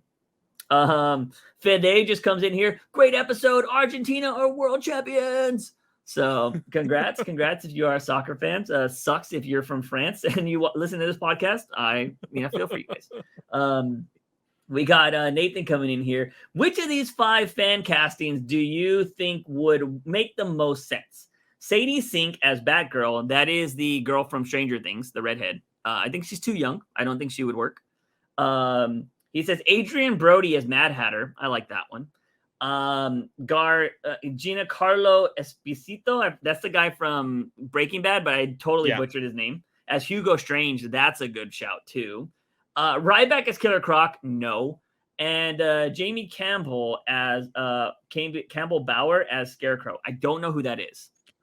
Well, I will be completely honest. I don't know who the fan casting for Killer Croc, Ryback. That's the wrestler. He's this crazy wrestler from back in the day. Shit. Yeah, Ryback, he's insane. He has this weird, like, if you look up Ryback infomercial or commercial, he used to sell these things where it apparently knocked the fat off of you. And he has this funny commercial where he spears a fat woman into a pool, and when she gets out, she's a sexy woman. That was the advertisement for the thing. Yeah, just look up Ryback like commercial, and he spears this woman. It's for the memes, it's hilarious. But no, I would not give Ryback a job in the DCU. I would think Adrian Brody or the Hugo Strange. I just don't know who Jamie Campbell is. That's their picture's not coming to mind. I don't know who they are. But let me see here. But Adrian Brody as Mad Hatter. Well, I mean, it depends. Like, Adrian Brody would be a tall, linky Mad Hatter. I kind of want a short, stubby Mad Hatter. Oh, so you would know this individual from Stranger Things. Okay. So I'm going to actually share my screen here, so you know exactly who it is. Yeah, I love Stranger Things. Stranger Things is a great show.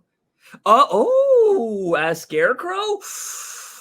That's a good shout. That guy's actually you haven't seen the show, right? I have not seen. I've only seen the first season of Stranger Things. Yeah, he's the main villain in season 4. Really good, actually.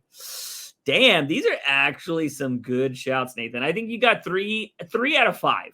I think Ryback and Sadie Sink. I think Sadie Sink is just too young right now for Batgirl. But you got 3 out of 5. But I think what's his name playing Hugo Strange might be the best pick, to be honest. Because I would probably cast him as Hugo Strange. Because I think he would do fantastic. I do. Have you seen Breaking Bad? I have seen Breaking Bad. Yeah.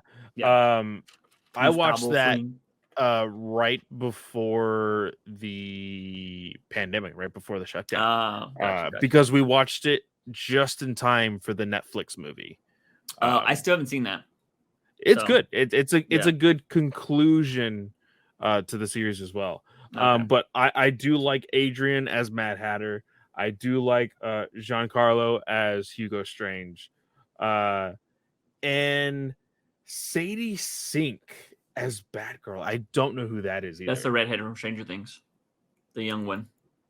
So but I think she's just too young.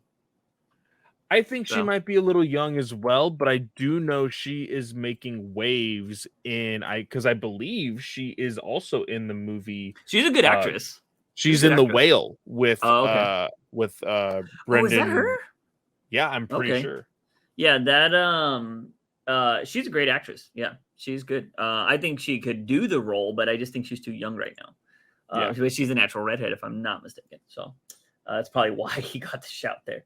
But anyways, we got Moncre saying, who would win in these fights? Clayface versus Electro, Deathstroke versus Black Manta, Harley Quinn versus Black Widow. So I want to just answer the first one. You cannot, because this is literally in an episode, Electro has nothing on Clayface. Clayface is not affected by electricity. Yeah. So yeah, I was gonna say Clayface for the first one. It's really weird because at first I thought it was gonna be a Marvel DC thing. Yeah. But then he goes Deathstroke versus Black Manta. Yeah. And I'm like, I think it's probably because of the last time we talked. He's like, Juice is just gonna pick DC people. Like, I gotta change it up. But the Electro one, yeah, Clayface owns him. Like, he doesn't do anything to him. So yeah. Deathstroke versus Black Manta, I would say, I mean, if you're just going off of what I know about each character, Deathstroke can best Batman. And he has so many more fighting styles, and he can regenerate. So yeah. I would go with that, just for the sake of that. Even if you put them on like the same fighting level, he regenerates. So like, and if you're reading fucking Dawn of DC or whatever, he's a fucking deity beast man that can do whatever the fucking have black chains. He's spawned now. So like, so Deathstroke's kind of gangster. I would go with that. Although I will say, what do you think? Who has a better suit between them? Ooh, I love Black Manta's suit. I love Black Manta's suit. Yeah. And the thing is, I think they could have done some crazy things with Deathstroke's suit, but they just threw away that character in the DCU. Yeah. I just feel like Black Manta's suit looks like you can fight in it in the DCEU, and it didn't look like you can fight in Deathstrokes. There's just like too many panels and stuff. Yeah, like, there's it's as I know people are going to take this the wrong way. It looked too cosplay. Yeah. He looked great, though. Yes, he did. But yeah, so there's that. And Harley Quinn versus Black Widow. I think this comes down to what Harley Quinn are we getting? Because James Tynion's Harley Quinn bested the Joker. Yeah. So, like, are we getting that Harley Quinn, or are we getting just like goofy, crazy Harley Quinn that kind of gets beat up sometimes by random people? So, like, that is also true. You know? We saw some of the, it's freaking wild, but some of the best writing for Harley under Tynion. Yeah. He should do a Harley book. Which is absolutely insane because he was supposed to be writing Batman and he couldn't write Batman, but he could write Harley Quinn in like the 3 pages that she had in random issues every time she showed up. She looked great in that book too. Like, yes, she did. George destroyed her. Like, it was awesome. But I'm probably gonna give this, if we're not specifying Harley Quinn, I think I kind of have to give it to Black Widow. She is just like Deathstroke, trained to be a killer. Yeah. I think it would have to go down to, I would need to know what Harley Quinn we're getting, but I'd probably lean Black Widow just because she's part of the Avengers and they're essentially the Justice League of the Marvel Universe, so I would probably give it to Black Widow, but I could make an argument for Harley Quinn, but I don't care that much, So there's that. But going on to Clay, how do we make comics popular / mainstream again? New 52 is one of the last times I saw a lot of people getting into comics. We definitely need more endorsements. Well, one of the news bits that we kind of glossed over, James Gunn is actually teaming up with Jim Lee in order to better promote more books that are coming out, coincided with the characters that are going to be coming out in his new DCU. So that's kind of what Marvel is doing. Whenever a movie comes out with specific characters, they do tend to highlight those characters, whether it be in the re-release of some of their hardcovers, some of their trades or whatever, but they'll may bring out like a new series, whether it be a mini series or a maxi series. They at least bring something new to the table as well. And I think that is something that can help. We have talked about this plenty of times, is that just because people go see the movies does not necessarily mean that that will immediately drive them to a comic shop to want to learn more about these characters. We have talked about this immensely as far as like what DC can do as far as marketing and everything else. I think what they have been doing with their DC Universe Infinite app lately has been a really good thing as far as really pushing those like Black Friday sales, like everything else.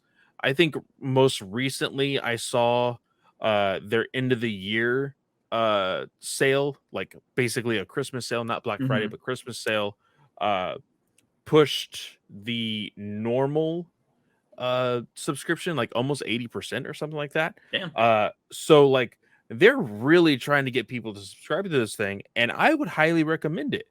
Now, I don't necessarily think that like the community tab or anything else on the DC Universe app is something that I necessarily love, because I'm not going to complete strangers with these conversations. I'm going to people that I already know, that I already love talking about these things.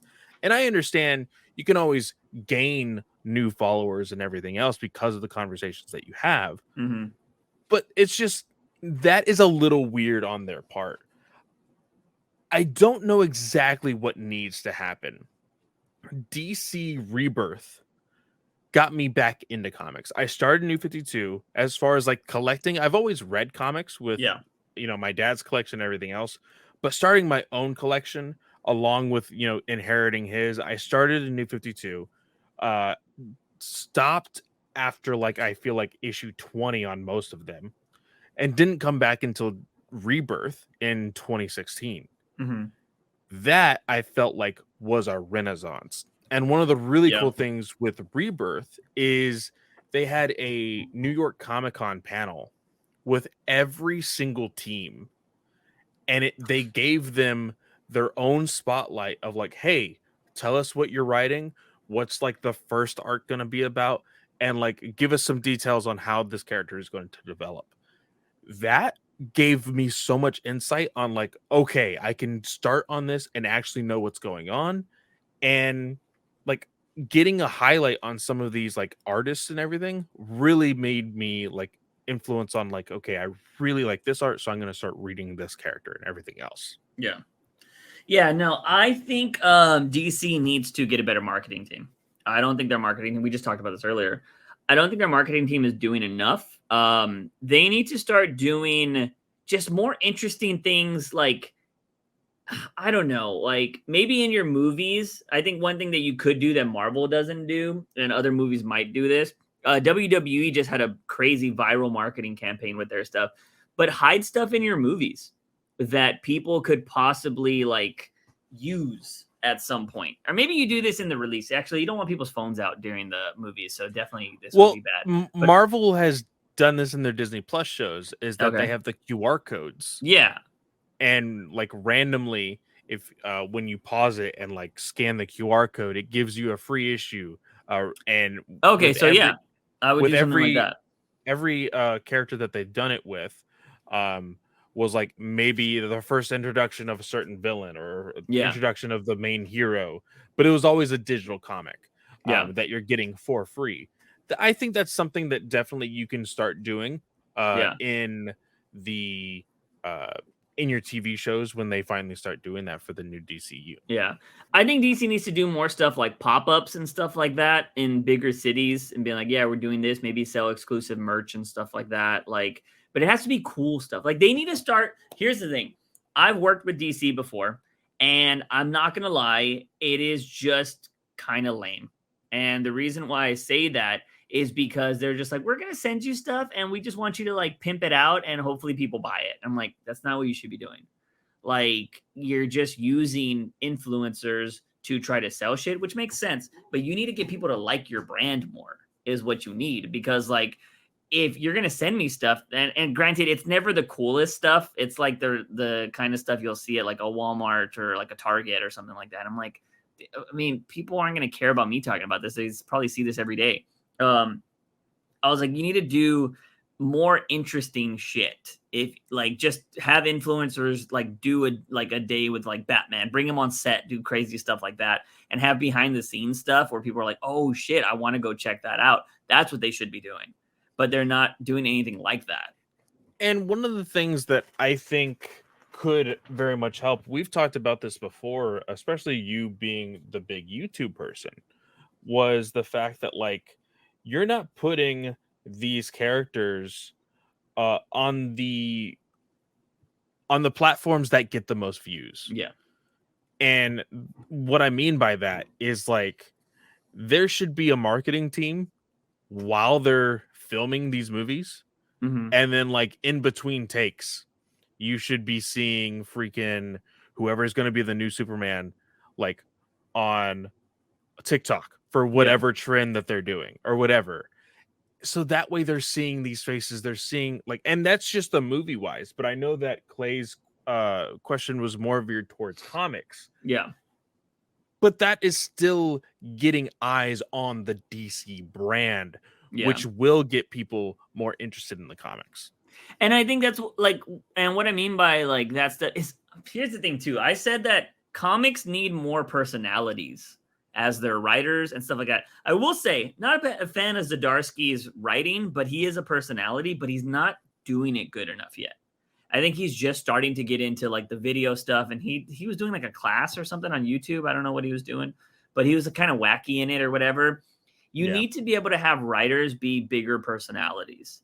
And I think you don't see that anymore. Like Jim Lee, everybody knows who Jim Lee is. Everybody writes like you can tell Jim Lee's art, but it's because he's been doing it forever and he's a legend at this point.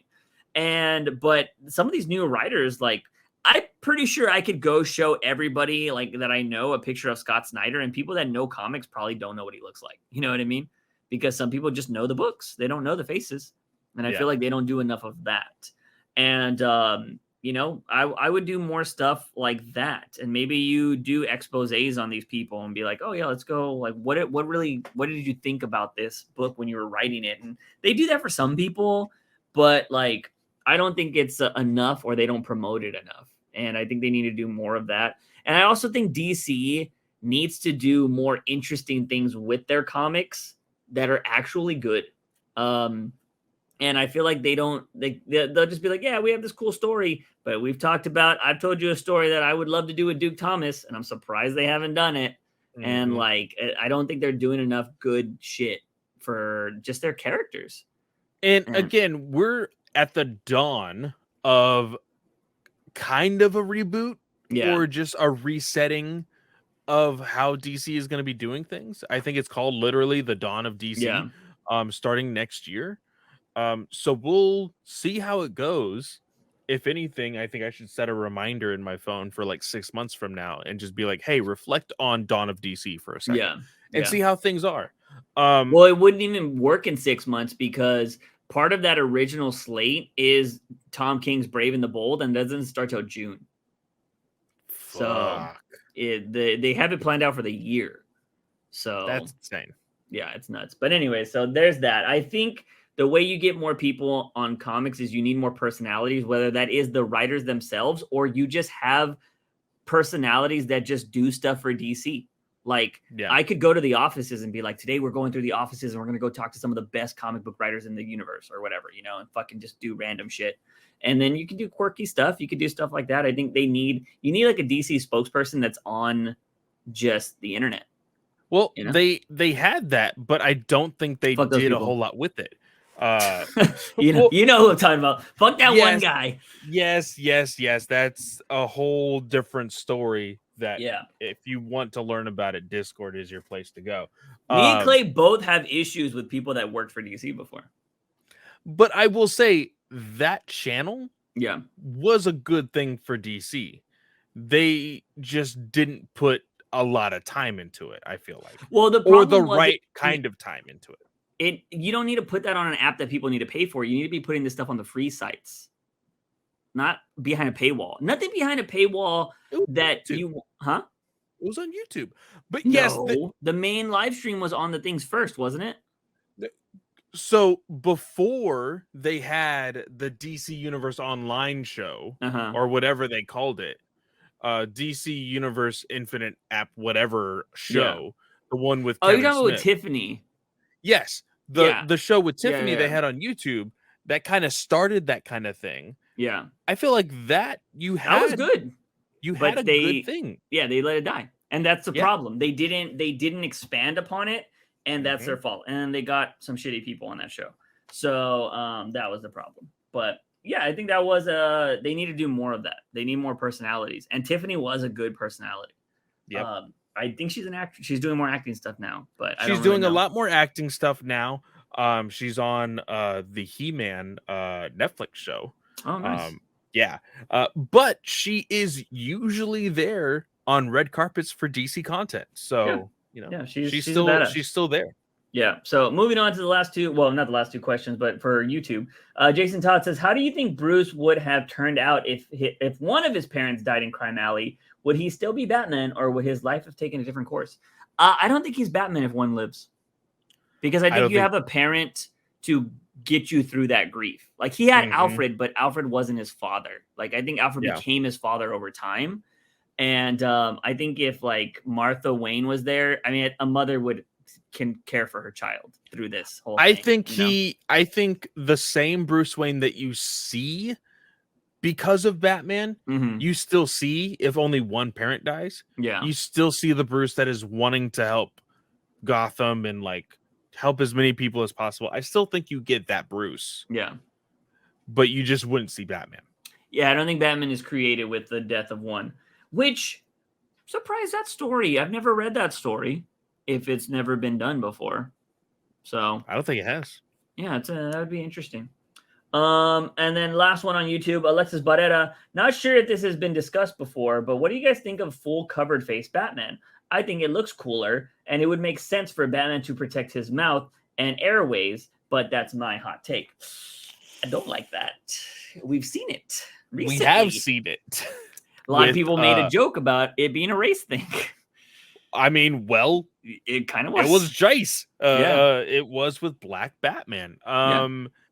And the thing is, I think it does look cool on some suits, but unfortunately, the way that they did use it, which we did review, our big thing was like, hey, like the biggest problem that we had was it wasn't even a story gimmick. Yeah. Because when it was finally revealed after his mask was kind of like pulled off on the face part or on the mouth part, Yeah. they didn't even acknowledge it in the next issue. They just they just completely ignored it and moved on. And that was kind of our big pet peeve, was like, hey, if you finally revealed that this new Batman is black, yeah, and that was the whole big thing to begin with, like, oh, we're putting a black man underneath the cowl, and it doesn't do anything, like, that was one thing that we were very annoyed at. But as far as the reasoning that Alexis is getting, as far as protecting his mouth and everything else, I think this is also in regards to what happened with Batman falling from the moon, so that way he wouldn't have to destroy his underwear. Yeah, I get it. It has more uses. For sure. I have a counter argument to this, though. A full face mask would be worse if he fell in water, because it would go in and he wouldn't be able to breathe. He would be sucking in water. So this is a problem with some divers that I've watched before. I saw this video on these divers. They were called Adventures with Purpose. They go find they do these crazy cold cases. Turns out one of them is got convicted of rape recently. So it was insane. Like, yikes. It's crazy because they shoot these like documentary style, like life-changing moments, because they've gotten like closure for like over 26 families of people that their family members have been missing for like 30 years. Like, insane. They find them in rivers and shit. It's crazy.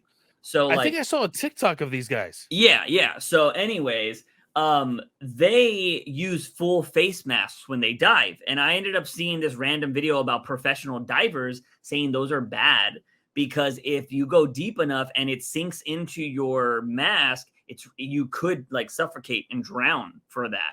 So it's not the best idea. They don't recommend using those. And you have to go through even more training to figure out what you would need to do underwater if that face mask did kind of like fill up, because you're no longer able to get oxygen because it's all water now. So that would be a problem with Batman, I think. And we've seen Batman get thrown in water and almost drown plenty of times. So I don't think you would want that. So, I just don't think it looks as cool. I mean, we see at the end of one of the books I think we're talking about today that there is a Batman with a full face mask. And I don't think it looks that cool. Oh, yeah. So there's that. And also, let's be real. What happens if he sneezes? It's gonna have, and it's all snotty. It's all fucking. And if you have a stash like me, that would be terrible. It's just fucking in there, like all up in your face, and that'd be so sweaty and stuff. Like, come on, man, you gotta breathe fine. There's that. But moving on to the Discord, I think we got like 2 or 3 questions here. We got Young saying, my question is, if you could give a special or a sequel to any movie that didn't get one, what would you give it to? Doesn't have to be a comic book movie. This was a hard one, and I don't think I even have the answer yet. So if you want to give your answer, I'm still kind of thinking. I've been thinking about this for like 2 days. To get a sequel to something, I mean, I don't know, man. Like, what is a sequel to BVS fucking something? Like, is it Man of Steel 2, or is that supposed to be Man of Steel 3? It's supposed to be Justice League. Yeah. I mean, I don't know. A sequel to something that I would have enjoyed. I feel like, I don't know, man. We're actually really thinking about it. It's kind of hard to kind of think about at the moment. Yeah. Because I actually love movies that don't have sequels. So okay. And I think adding a sequel to some things I wouldn't like. I'm totally blanking on this for sure right now, but I'm sure that there is something that I'm like, oh, that needs a sequel. You know what I mean? Because there's a lot of movies that I think I would like to see a time jump. Like, I always wanted a time jump in That 70s Show, and we're getting it, and I'm like, the kids kind of suck. So I don't know if I want the time jump anymore. But yeah, I don't know. I don't really have anything. I would like. How about we do a repeat of Wonder Woman? How about we give Wonder Woman another sequel? You know what? I just thought about it just because I am going to be watching it for a review that I'm doing for the beginning of next year. And that is a sequel to the 2017 Power Ranger movie. Yeah, that I wouldn't want a sequel to that. That movie was trash, in my opinion. I think it had good concepts. Suits were garbage, dude. Did you like the suits? I thought they were garbage. I didn't like the suits. I liked the actors. Yeah, I like some of them. I liked the Blue Ranger. I thought he was cool. Yeah. I like that he had what did he have? Autism, right? I think. Yeah. I thought that was really cool. He was the most compelling character in that whole show. Whole movie. So, but I hated the girls. The girls sucked. They were so bad at acting, in my opinion. Dude, I don't know. I'm trying to think of a sequel that I would really want to see that. Because, like, I want to say something like Inception, but Inception's too good. I don't need a sequel. I don't know if I would like a sequel to Inception after that ending, you know? Yeah, that ending is so good. Yeah, I don't know, man. That's actually, you stumped me. I'm pretty sure the moment this podcast ends, I'm like, oh man, that would have been a good sequel. I will comment it if I figure one out. But that is a good question. We got Kid Stu. Haven't seen Kid Stu in a hot minute. What are your wish lists / predictions for the projects James Gunn plans to announce in January? Let's stick it to 3. What are 3 that you would love to have in this new slate? So can't count Superman because we already know that. Yeah, we already know that Superman is part of the first phase or slate or whatever you want to call it for DC Universe. I am going to say that my first prediction is that because he says for the planned announcements in January, we know that he's only going to announce some in January. Yeah. I think he's only going to announce 1 TV show and 1 movie. Oh, I think that's minimum of what you're going to see. But I think it's going to be an animated series is going to be the start. See, and I even want to push back on that already. I'll go with yours, the 3 predictions. I will go with I'm going to say Teen Titans. Okay. I'm going to say Deathstroke. And then I will say Green Arrow. And Green Arrow is a good shout. I am going to say Batman. I think that's what I want on my wish list. I don't know if we'll get it, but he says that he's a big part of the DCU, so you would need to establish him in the first phase. I'm going to say Martian Manhunter. And I'm going to say the Amanda Waller show. I still think that carries over. So, because then if you announce the Amanda Waller show, that means everything James Gunn has done just automatically carries over. Yeah. So, yeah, I would 100%. So, those are my 3 there. And then, let's see. Drew says, I'm not allowed to contribute, but I will say The Rock is a bitch. So, we got that there. And then there was one more. Yes, Arwitz says, any goals and plans for the podcast in the new year? So I would say yes, there are plans. We are currently working on some stuff, but it is going to be a slow burn, because Clay has a learning curve.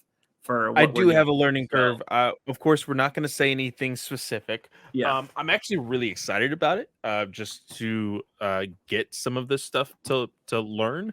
But I think you guys should be excited because I think some of the things that the contributors over at YouTube are going to really appreciate. Yeah. So we're not going to really dive too much into it, but yes, there is plans. We mentioned the Patreon or starting a Patreon at one point, but there was really we didn't really have anything good to promote on there. So we're hoping we're going to do some other stuff first that would hopefully launch a Patreon on top of that, which I think would be really cool. But we're not putting a date on it. I'm currently working on the new channel, trying to get that off the ground. But once we have things kind of like in motion and we have it planned out for a decent amount of time, that's when we'll tell you guys. So yes, we do have plans for the new year, but it's not necessarily going to happen. We're not James Gunning this shit. You're not going to get shit in January. Okay. Maybe depending on how fast we move, but I'm not gonna say that. So there's that. And I think that is all the viewer questions we have. So we're going to be moving on to comics, which we've already talked about Catwoman 50. So we don't need to cover that anymore. But I want to talk about, because I'm pretty sure I'm looking at the right week as I'm pulling this up. I want to talk about Nightwing first. Because Nightwing, although I liked it, I have issues. And I'm pretty sure you're going to know the issue I have already. I think I do. Okay, go for it. So I think your issue, of course, is with the sister again. Yes. There is still not really any development on the relationship between Nightwing and his sister. And the fact that there is still just an open arms kind of policy between them two. Mm-hmm. I think that although I think Taylor is genuine in his writing with her, I think it is very easy for anybody to get the new head writer of Nightwing and kind of destroy that relationship. Yeah. And kind of put it on its side and, be this whole oh, I tricked you from the very beginning, I'm a villain kind of thing. Yeah. And it would be kind of dumb because Dick Grayson has been Batman before. Yeah. And I understand the best part of Nightwing is that he's hopeful and everything else. We'll get to that when we get to Dark Crisis. But the fact that he is letting all of his walls down for this new family member, with still very little information and no explanation, is absolutely wild. Yeah, we've seen no proof. There's not a story about how she found out.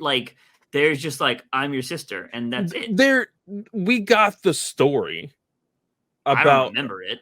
So her mother and Grayson's father had a love affair while at Haley Circus. So I would want to know, is this before him, or is she older or is she younger, is what I would like to know. Because then that means that Grayson's dad cheated on his mom. I would like to know that information. Because then it makes me think that his father's kind of a bitch. No, we had this conversation about how scummy his father ended up being for this whole endeavor. I don't remember that. And that's a problem with this book. Because here's the thing. Not only has this relationship not developed, I think this character that he created, we haven't heard shit from him that much either. He's just stealing hearts. But why? What's his purpose? What is he trying to do? Heartless has been here. And I feel like people are going to be like, well, Tom King did the same thing with Bane. And I'm like, no, Tom King wrote this way better. There was times when we thought Bane was gone. We thought he was done. And then he was like, no, I've been planning this the whole time. Whereas this Heartless guy is just stealing hearts. And we know nothing about him. And I think that's just two major plot holes that are developing very slowly in this universe with Nightwing. And then, just to, I don't know, I didn't think there was a lot going on in this book. We just see Zuko come back, and it was essentially the daughter destroying the Zuko family. Because she's like, you're not my father. And she changes her name at the end. We figured that out to Grayson Lynn, which I believe is her mother's name and her father's name combined. And so I was like, okay, cool. Still don't understand how you're guaranteed to know that, Grayson's, your dad or whatever. Like, you have video proof. Like, well, I don't understand this. This is the DNA. And I think I would have been fine with that if they, Nightwing and his sister should have some similar DNA, right? Yeah. Isn't that how that works? Like, you should be able to trace all that stuff back. So, like, Tom Taylor could have shown me that at least. And then Grayson would be like, oh, yeah, it's the same. You know what I mean? So, like, but we didn't even get that. So I have issues with that, like, big time. And then we have the Zuko. I feel like Taylor, he loves the double page spreads fight scenes. He just loves those. And I feel like he just brought in 2 acrobatic people just to fight on a pirate ship. Like, I think that's just what, and he was probably watching like Pirates of the Caribbean. He was like, I want to see a fight on a pirate ship. And he did this too. He had this 2-page spread of this fight. What did you think about this new area and this, like, these new, and they're not new characters, they're old characters from my understanding, that have created this weird, I hate the location, but there's a shack on the beach that is it's basically a new organization. Yeah. That we are seeing as readers. Old, though. Really? Yes. And I mean, Drew can correct me on this if I'm wrong, but if I'm right. But I'm pretty sure they're older characters that just probably don't get used, and then they're using them in a new way, in this way. I could be wrong. Huh. But yeah, so either way, I thought it was kind of weird because they go down to this area. Zuko's like, I'm going to take over this place because I know where the money's at. And he goes and steals this money from Maroni, which that also threw me off. I was like, Maroni's from Gotham. Like, why is he in Bloodhaven? Well, I just like, this is just like a bank. This is, they have safety deposit boxes or whatever. And the big thing was, this is the Eye of Kondak, which is a diamond. Tony Zuko says that it's worth $400 million. Yeah. He's like, I'm taking it. It's mine. He shoots the freaking guy, the old man, which I think is hilarious. He shoots the old man. The old man survives. But the next time you see the old man, he already has like an eye patch and everything. And it's only like 10 minutes past. He's like, oh, yeah, I'm good. We're fine. I had this stuffed in my back pocket anyway. Yeah, it was weird. It was weird. And then so they like capture Zuko, and Grayson's all like, because this military comes out of nowhere and they're like, we'll deal with him. And he's like, no, he's going to be dealt with justice, like the right way. He's like, fine, you take care of him. And then the guy's like, hey, all right, it's cool. He's like, but Grayson, you have a safety deposit box and you should check it out sometime. And he's like, what? And he's like, yeah, it's 583 or some bullshit like that. And he's like, we'll talk about it next time we meet. And then they just go off in the boat. And Grayson's all like, cool. And then he jumps off a building after he talks to his sister. And I'm just like, and then we see Heartless killing a bunch of people. And Grayson's like, this city is going to learn about hope. We see some teases for the future. Zuko is speaking to somebody in an entirely different prison. We see KG Beasts. Then we see in 2 other panels, Heartless is killing a whole bunch of people. So, like, I'm excited for this future still because I am still loving this title. I do have a problem with what is her name? Zuko. Miranda? Yeah. I still have a problem with the lack of development with her. I'm really needing more of that. And I get it. You find out you have a new sister. That's freaking amazing. A blood relative, because at this point you thought you didn't have anymore. So I know how this is a big deal, but I need Taylor to write it like it's a big deal. And I get it, and that's been my biggest issue too. And it just kind of feels like, was this issue 50 or 100? No, right? The next one's 100. Something big needs to happen in this next issue. I swear to God, if it's another Catwoman 50, I'm gonna be pissed. So something needs to happen. But let's move on to another Taylor book, which I'm not gonna lie to you, Clay, I kind of don't care about this book anymore. And that is Deceased, War of the Undead Gods. Dude, I kind of felt like I knew what was gonna happen in this book. Because of the last one, we saw Mr. Pitalik or whatever his name is show up. And I was like, he's gonna be a zombie. And that's exactly what happened at the fucking end of this book. And I was like, I don't care. Like, they just introduce characters now to turn them into zombies. And it's just not... It's like, here's the next big threat, right?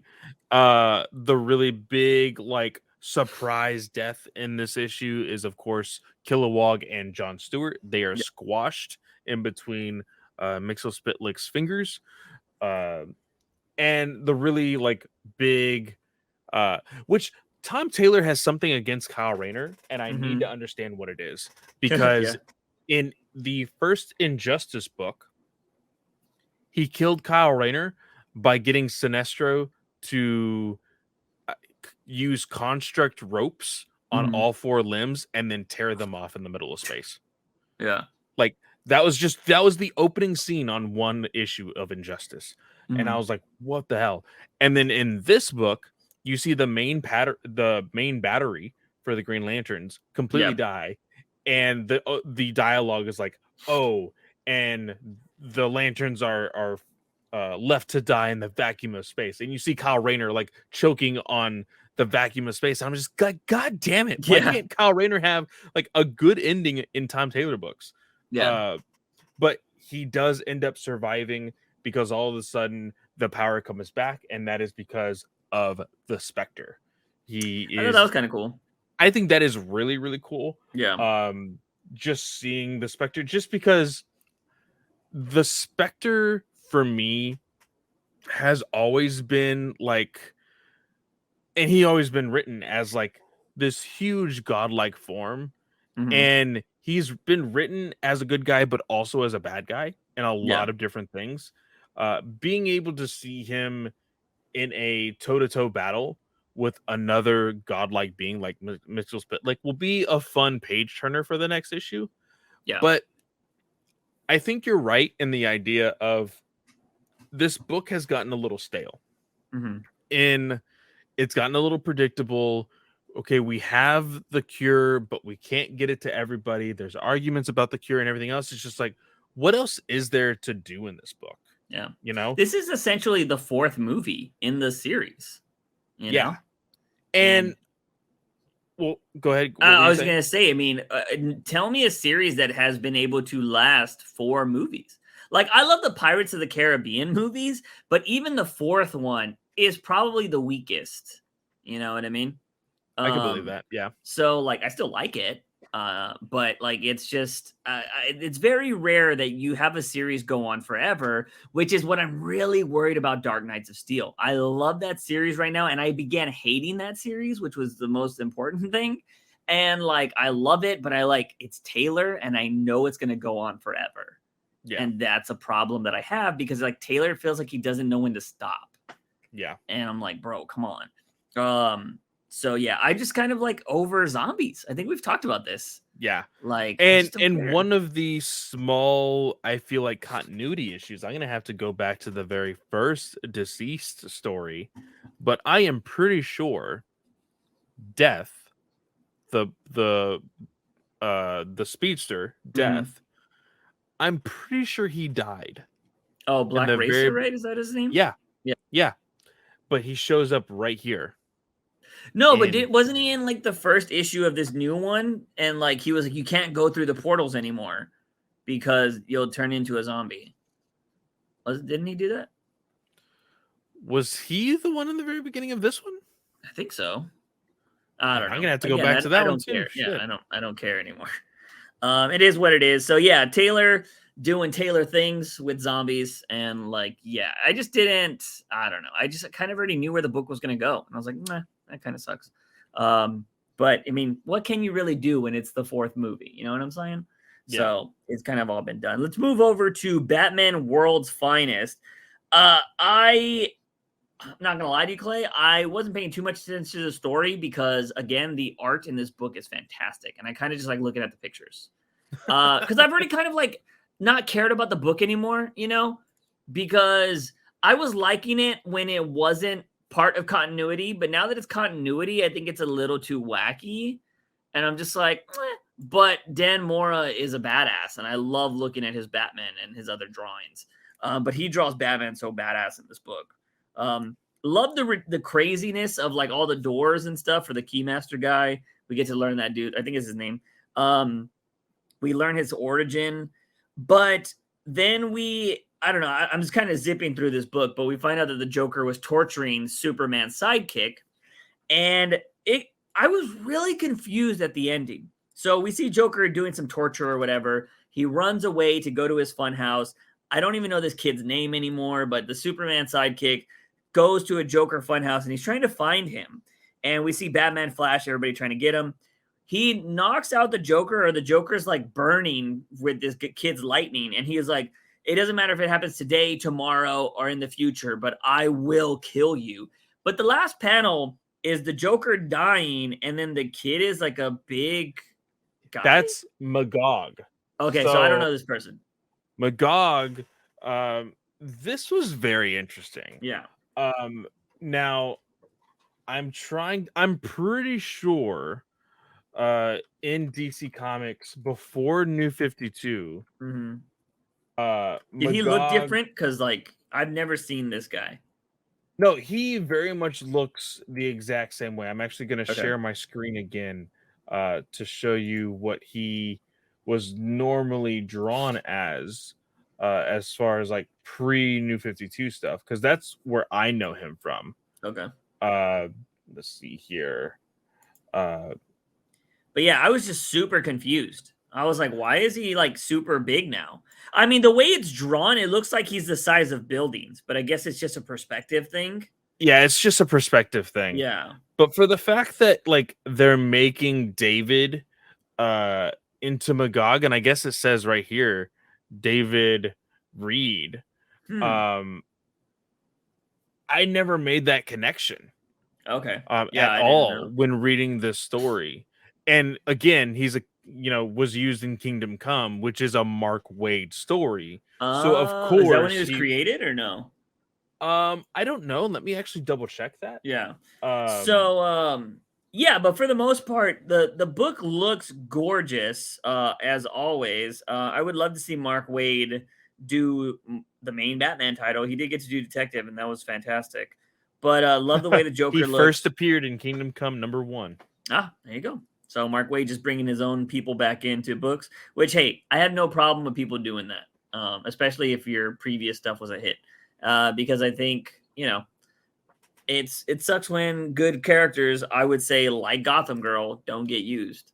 But, if you got to be the person that brings them back, why not? So, yeah, interesting. Now that I know that information, that he is a character that Mark Waid made and that they are kind of just giving us his origin, I guess. Yeah. So, but I still weirded out on how it happens. How did he go from the kid to this guy? Yeah, because again, and Joker's also wearing different clothes. Yeah, so it's clearly a time jump. Okay. But I don't. Oh, I can understand that, I guess. So he's gonna turn into Magog and kill the Joker in the future. Yeah. Oh, that makes sense. So, but in my mind, I don't get how he gets to the point of where he is now to Magog. I think that is just a bigger to be leap concluded in the next issue. That's kind of quick. I think it's to be concluded because Mark Waid is such a big part of Dawn of DC, and I think that's probably. Which is one of the next books that we're going to be talking about. Yeah, let's just jump over there. Dan Mora, get him on more stuff. He's fucking fantastic. This book is amazing. A book I would consider, dude. Okay, first of all, let's just put a pause real quick. I went and bought.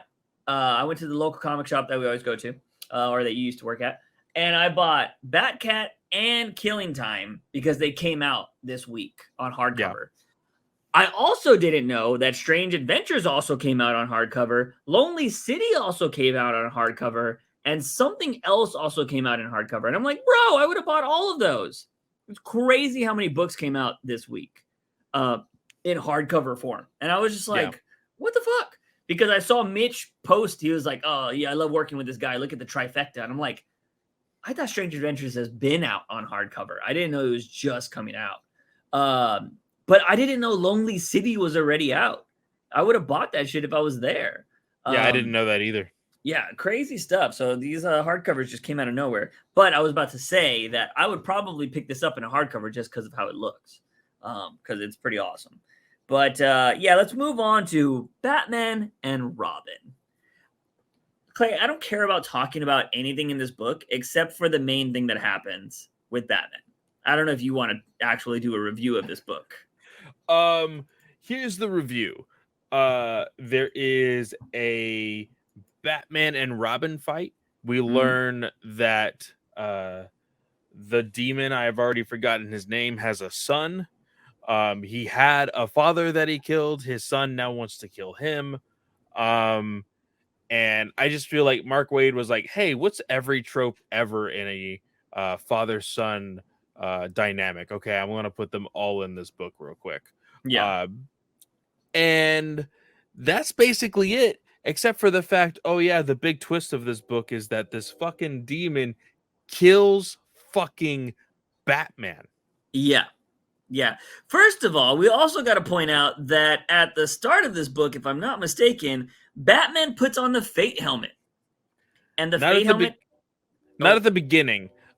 It's of course part of the fight between Batman and Robin. Yeah. He ends up grabbing it because they're wanting to siphon all of the quote unquote good magic for this demon to use, and they're siphoning it into the Fate helmet, and then they're going to use it.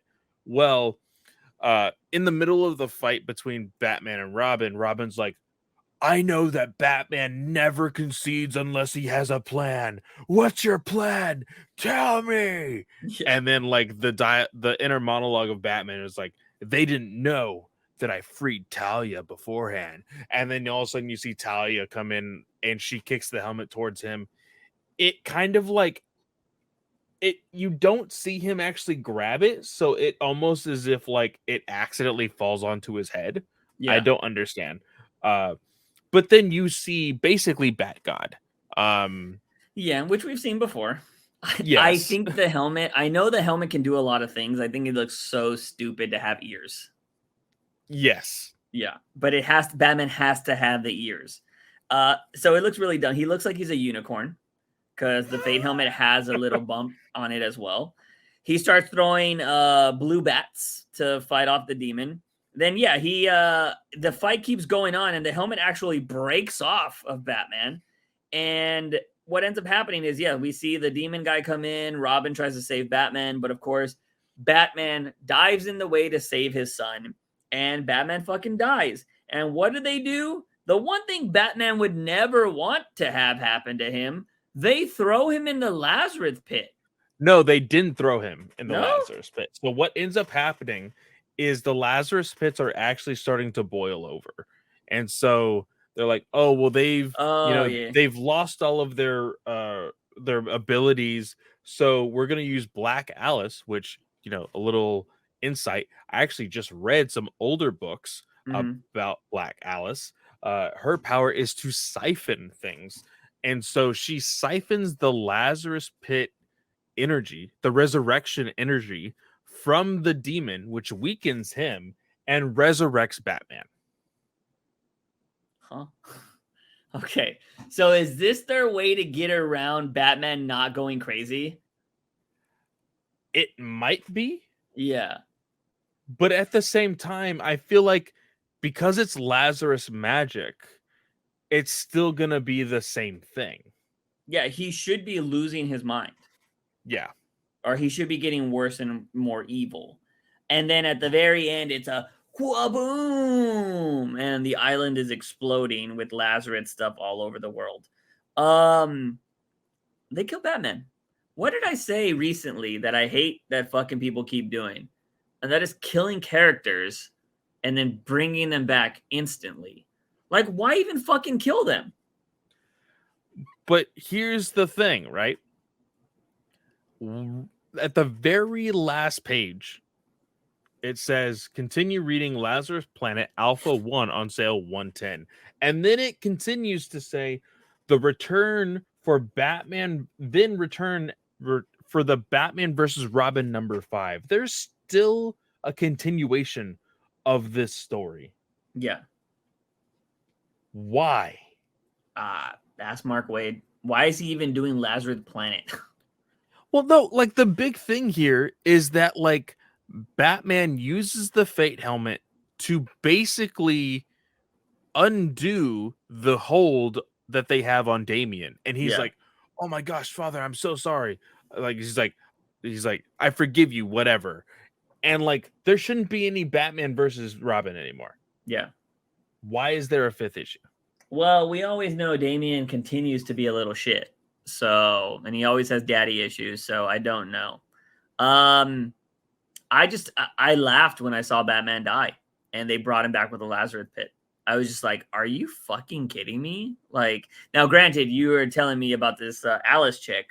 Now I think it's even dumber if they used if they were able to take out, because here's the thing. I don't like when we create shit and then, because it makes me think, if Batman can realize that power can be siphoned from something, why wouldn't that be used all the time? You know what I mean? Like, I like what they did in Lonely City, where we had this new thing that would only keep Batman alive for another week or so. You know what I mean? And he tried to make it. So that Lonely City kind of set precedent that Batman would try to make the Lazarus pit work if possible so he could continue fighting, you know? Yeah. So now, if you're going to tell me that there's a person out there that can siphon the good energy of the Lazarus pit and save people's lives, why wouldn't they find a way to make that work? You know what I mean? So nobody that they care about ever dies. I don't like when you kind of put that out there. I like that the Lazarus pit exists, but it makes people go crazy. So that's why people wouldn't use it. You know what I mean? We saw that in Robin when he was going to go bring back Alfred with it. But then he was like, no, I can't do it because Alfred wouldn't be Alfred anymore. Yeah. Like, you know what I mean? And then they're doing this shit. Mark Waid was like, I kind of want to kill Batman, but I kind of already said that the Lazarus pit is bad. So I'm going to just get around it. And I hate that. Why didn't he just fall in Dionysium again? Like, at least do that. They found Dionysium Island. And Dionysium Island is going to be the next series. You know? Like, I don't know. It just feels like a big gimmick for Lazarus Planet. And I don't care. I don't care about Lazarus Planet. Also, why is the Fate helmet going to come back and force itself on Batman? Because isn't the Fate helmet supposed to be like, if you put it on, you're fucked? Because it takes over its own personality, doesn't it?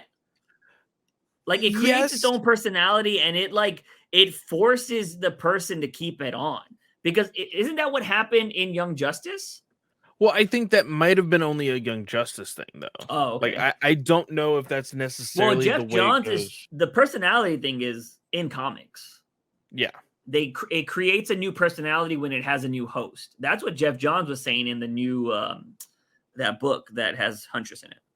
The JSA. Yeah, that's the most recent version of the Fate that I've seen. So that's there. But yeah, kind of, I don't know what Mark Waid is doing here with this. I just hate when you just pointlessly kill people. Like, it makes no sense. And then bring them back the next fucking few panels. Like, dude, like, that's worse than the Jessica Cruz death. So I don't know. I thought that was kind of dumb, but it is what it is. Now, I think we only have one book left, if I'm not mistaken, and that is Dark Crisis on Infinite Earths. Now, here's the thing. We haven't technically been covering this book completely. I have been skimming it. Clay, I'm assuming you've been reading it. Yes. I saw this, and I skimmed a lot of it, and I saw Spawn Deathstroke fighting everybody. I saw, I guess, what The Rock thinks he would be as Black Adam happen in this book. Yes. and then you actually saw The Rock in one panel. Yeah. And then I will say Williamson landed the ending with the Batman reference. I really enjoyed that. But other than that, you would have to carry this because I have no idea what's going on. I haven't been reading. This I think he did land the ending for that last page. this definitely is a stepping stone for a relaunch, which is I think what exactly they needed. Yeah. Of course, going into the dawn of DC. And I kind of teased this whole thing about how, like, Dick Grayson is supposed to be hopeful and everything else, and that's really what this whole book is about. Yeah. How he is also very sacrificial is not the right word or the terminology I would use, but he's like, hey, if I'm the only one that can do this, then I have to just to consume all the darkness because nobody else can. So there is good moments there that I really did enjoy. We see all of the speedsters trying to reverberate the multiverse again and get them all connected. We see Dr. Light as well help them. But the one thing, this was spoiled for me, but I just had to laugh when it happened. So Black Adam, he doesn't say Black Adam to get his powers. He does the exact same thing that everybody who is a champion of Shazam says, which is Shazam. But for some reason, he yells Black Adam and gives everybody in the DC universe Black Adam powers. The powers of Shazam. This was eye-rolling. This was hilarious. And I definitely think that somehow Dwayne was able to get some writing notes on, like, hey, if we're gonna, Black Adam is gonna be on the big screen around the same time as him being on this really big book. I think we really need to power him up a bit. This was stupid, absolutely stupid in my mind, because not only because nothing happened after this. They all got the powers of Black Adam. And you saw maybe 2 panels of them actually fighting with that power. It was literally just like, hey, we're gonna promote how strong Black Adam is because he's gonna be in theaters right now. Little did they know the movie was gonna suck and not be in theaters at this moment because it's already on HBO Max right now. I said I didn't read this, so I don't have a lot to say about it. I did love the ending where Dick Grayson still had the candle that Batman gave him when they first became Batman and Robin, and he did his oath. Like, I thought that was really awesome. I love how it was all sentimental, and then Batman just cracks it. He's all like, I mean, I'm glad you kept that, but like, it's not necessary. Like, I really enjoyed this. Because what happens next, or what is said next, is something that me and you have been a very large proponent of in what they should do with the Justice League as a whole, change it up a bit or whatever. Dick Grayson's like, oh, so, you're just going to run back to the Justice League. He's like, well, there is no Justice League. He's like, well, what do you mean? He's like, it needs to be reworked. We need to get, the team back together, and we need to really see what our mission is going to be from here on out. And not only that, I think it needs a new leader.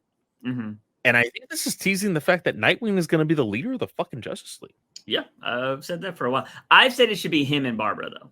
Yes. We've talked about it being Barbara, but Nightwing being the head of the Justice League. Of course, I think this is taking pointers from Young Justice. But this is fucking phenomenal. Yeah, I think this ending was great. But I have to kick this rock because do we remember how this all kind of started? Because like Deathstroke said, didn't he say the reason why he was doing this was something about his kids? Like he didn't want to say his kids die anymore or some bullshit or something like that, right? He said something about kids. I skimmed that part. Yes. So in this book, the big thing was like, hey, I just don't want my kids to have to suffer and go through the same pain that I have had my entire life. And basically saying like this whole DC universe, the whole superhero, supervillain thing is all bullshit. So if we all die, that's going to be a better ending for my children than having to suffer being villains. Yeah, my thing was, do we remember that there was a fucking random ass kid made for him to further this story? Yeah, that was fucking pointless. And where was that? Said, oh, just with my kids. That's what, like, fuck off. You've had like 3 kids already. But not only that, we need to possibly and hopefully, because I will say, the little that I have read of the Suicide Squad book was great. We didn't pick it up more. Yeah. Because it really didn't have anything to do with the main characters that we do like to talk about that are kind of outside the Batman realm, but inside the Batman realm with Suicide Squad, mainly being Harley Quinn. But it was dealing with Peacemaker, and it was dealing with not shot. Right? Bloodsport? Bloodsport, No. yeah. Yeah. So that we should have picked up on, because I'm a little lost here, but I'm going to be able to pick up the pieces because I am going to go back and read some on the DC Universe app. The ending of this book teases what will be, I'm thinking, the next possible Justice League threat. Yeah. And it being Amanda Waller and some weird fucking multiversal villains here, because who the fuck is that Batman character right there? Yeah, he looks like James Tynan's Joker Batman, like somewhat. And he also has the dragon on there. So is this the combined Batman and Superman and Joker? This looks like it is Joker, Superman, Batman, Green Lantern, and Yellow Lantern all mixed into one. Yeah, I don't know what's going on there. That'll be weird. And then there's like some Doomsday looking type guy in the background, but like it looks like Steel Doomsday. Or I don't know. Yeah, and then there's like two Peacemakers. I know the female Peacemakers. I don't know what her actual name is. Is it? I don't know the name of her. But yeah, so very interesting stuff going on there. We might have to pick up that book if they do start going after Batman or doing some shit there. But yeah, for the most part, that is all the books for this week. But I did love the ending of that book. I might have to read this when it comes out in a trade, like just all in one section and go through there, because it was just a bunch of pretty pictures for a really long time, and they always ended on a big splash page just to show off the art. I never really felt like there was a big story going on, but I think now that it's completely done, I can sit down and try to read it.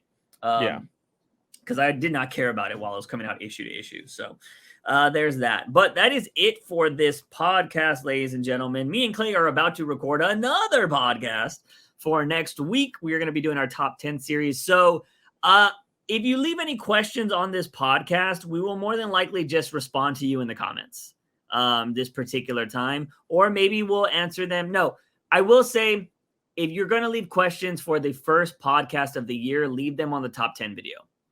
So, and if we don't get any on the top 10 video, we'll steal them from this video. So we'll do that. But I would say leave them on the top 10 video for next week, and we will read those as the viewer questions for the first podcast of the new year. But Clay, do you got anything going on this week, man? Not this week. Like I said, in the new year, Ranger Alliance will be reviewing the 2017 Power Rangers movie before we move on to reviewing more of the old school series. So go check that out. Also, if you are a avid listener of the Geek Ultimate Alliance Network with me, a show that I frequently guest host on, is a walk through the multiverse.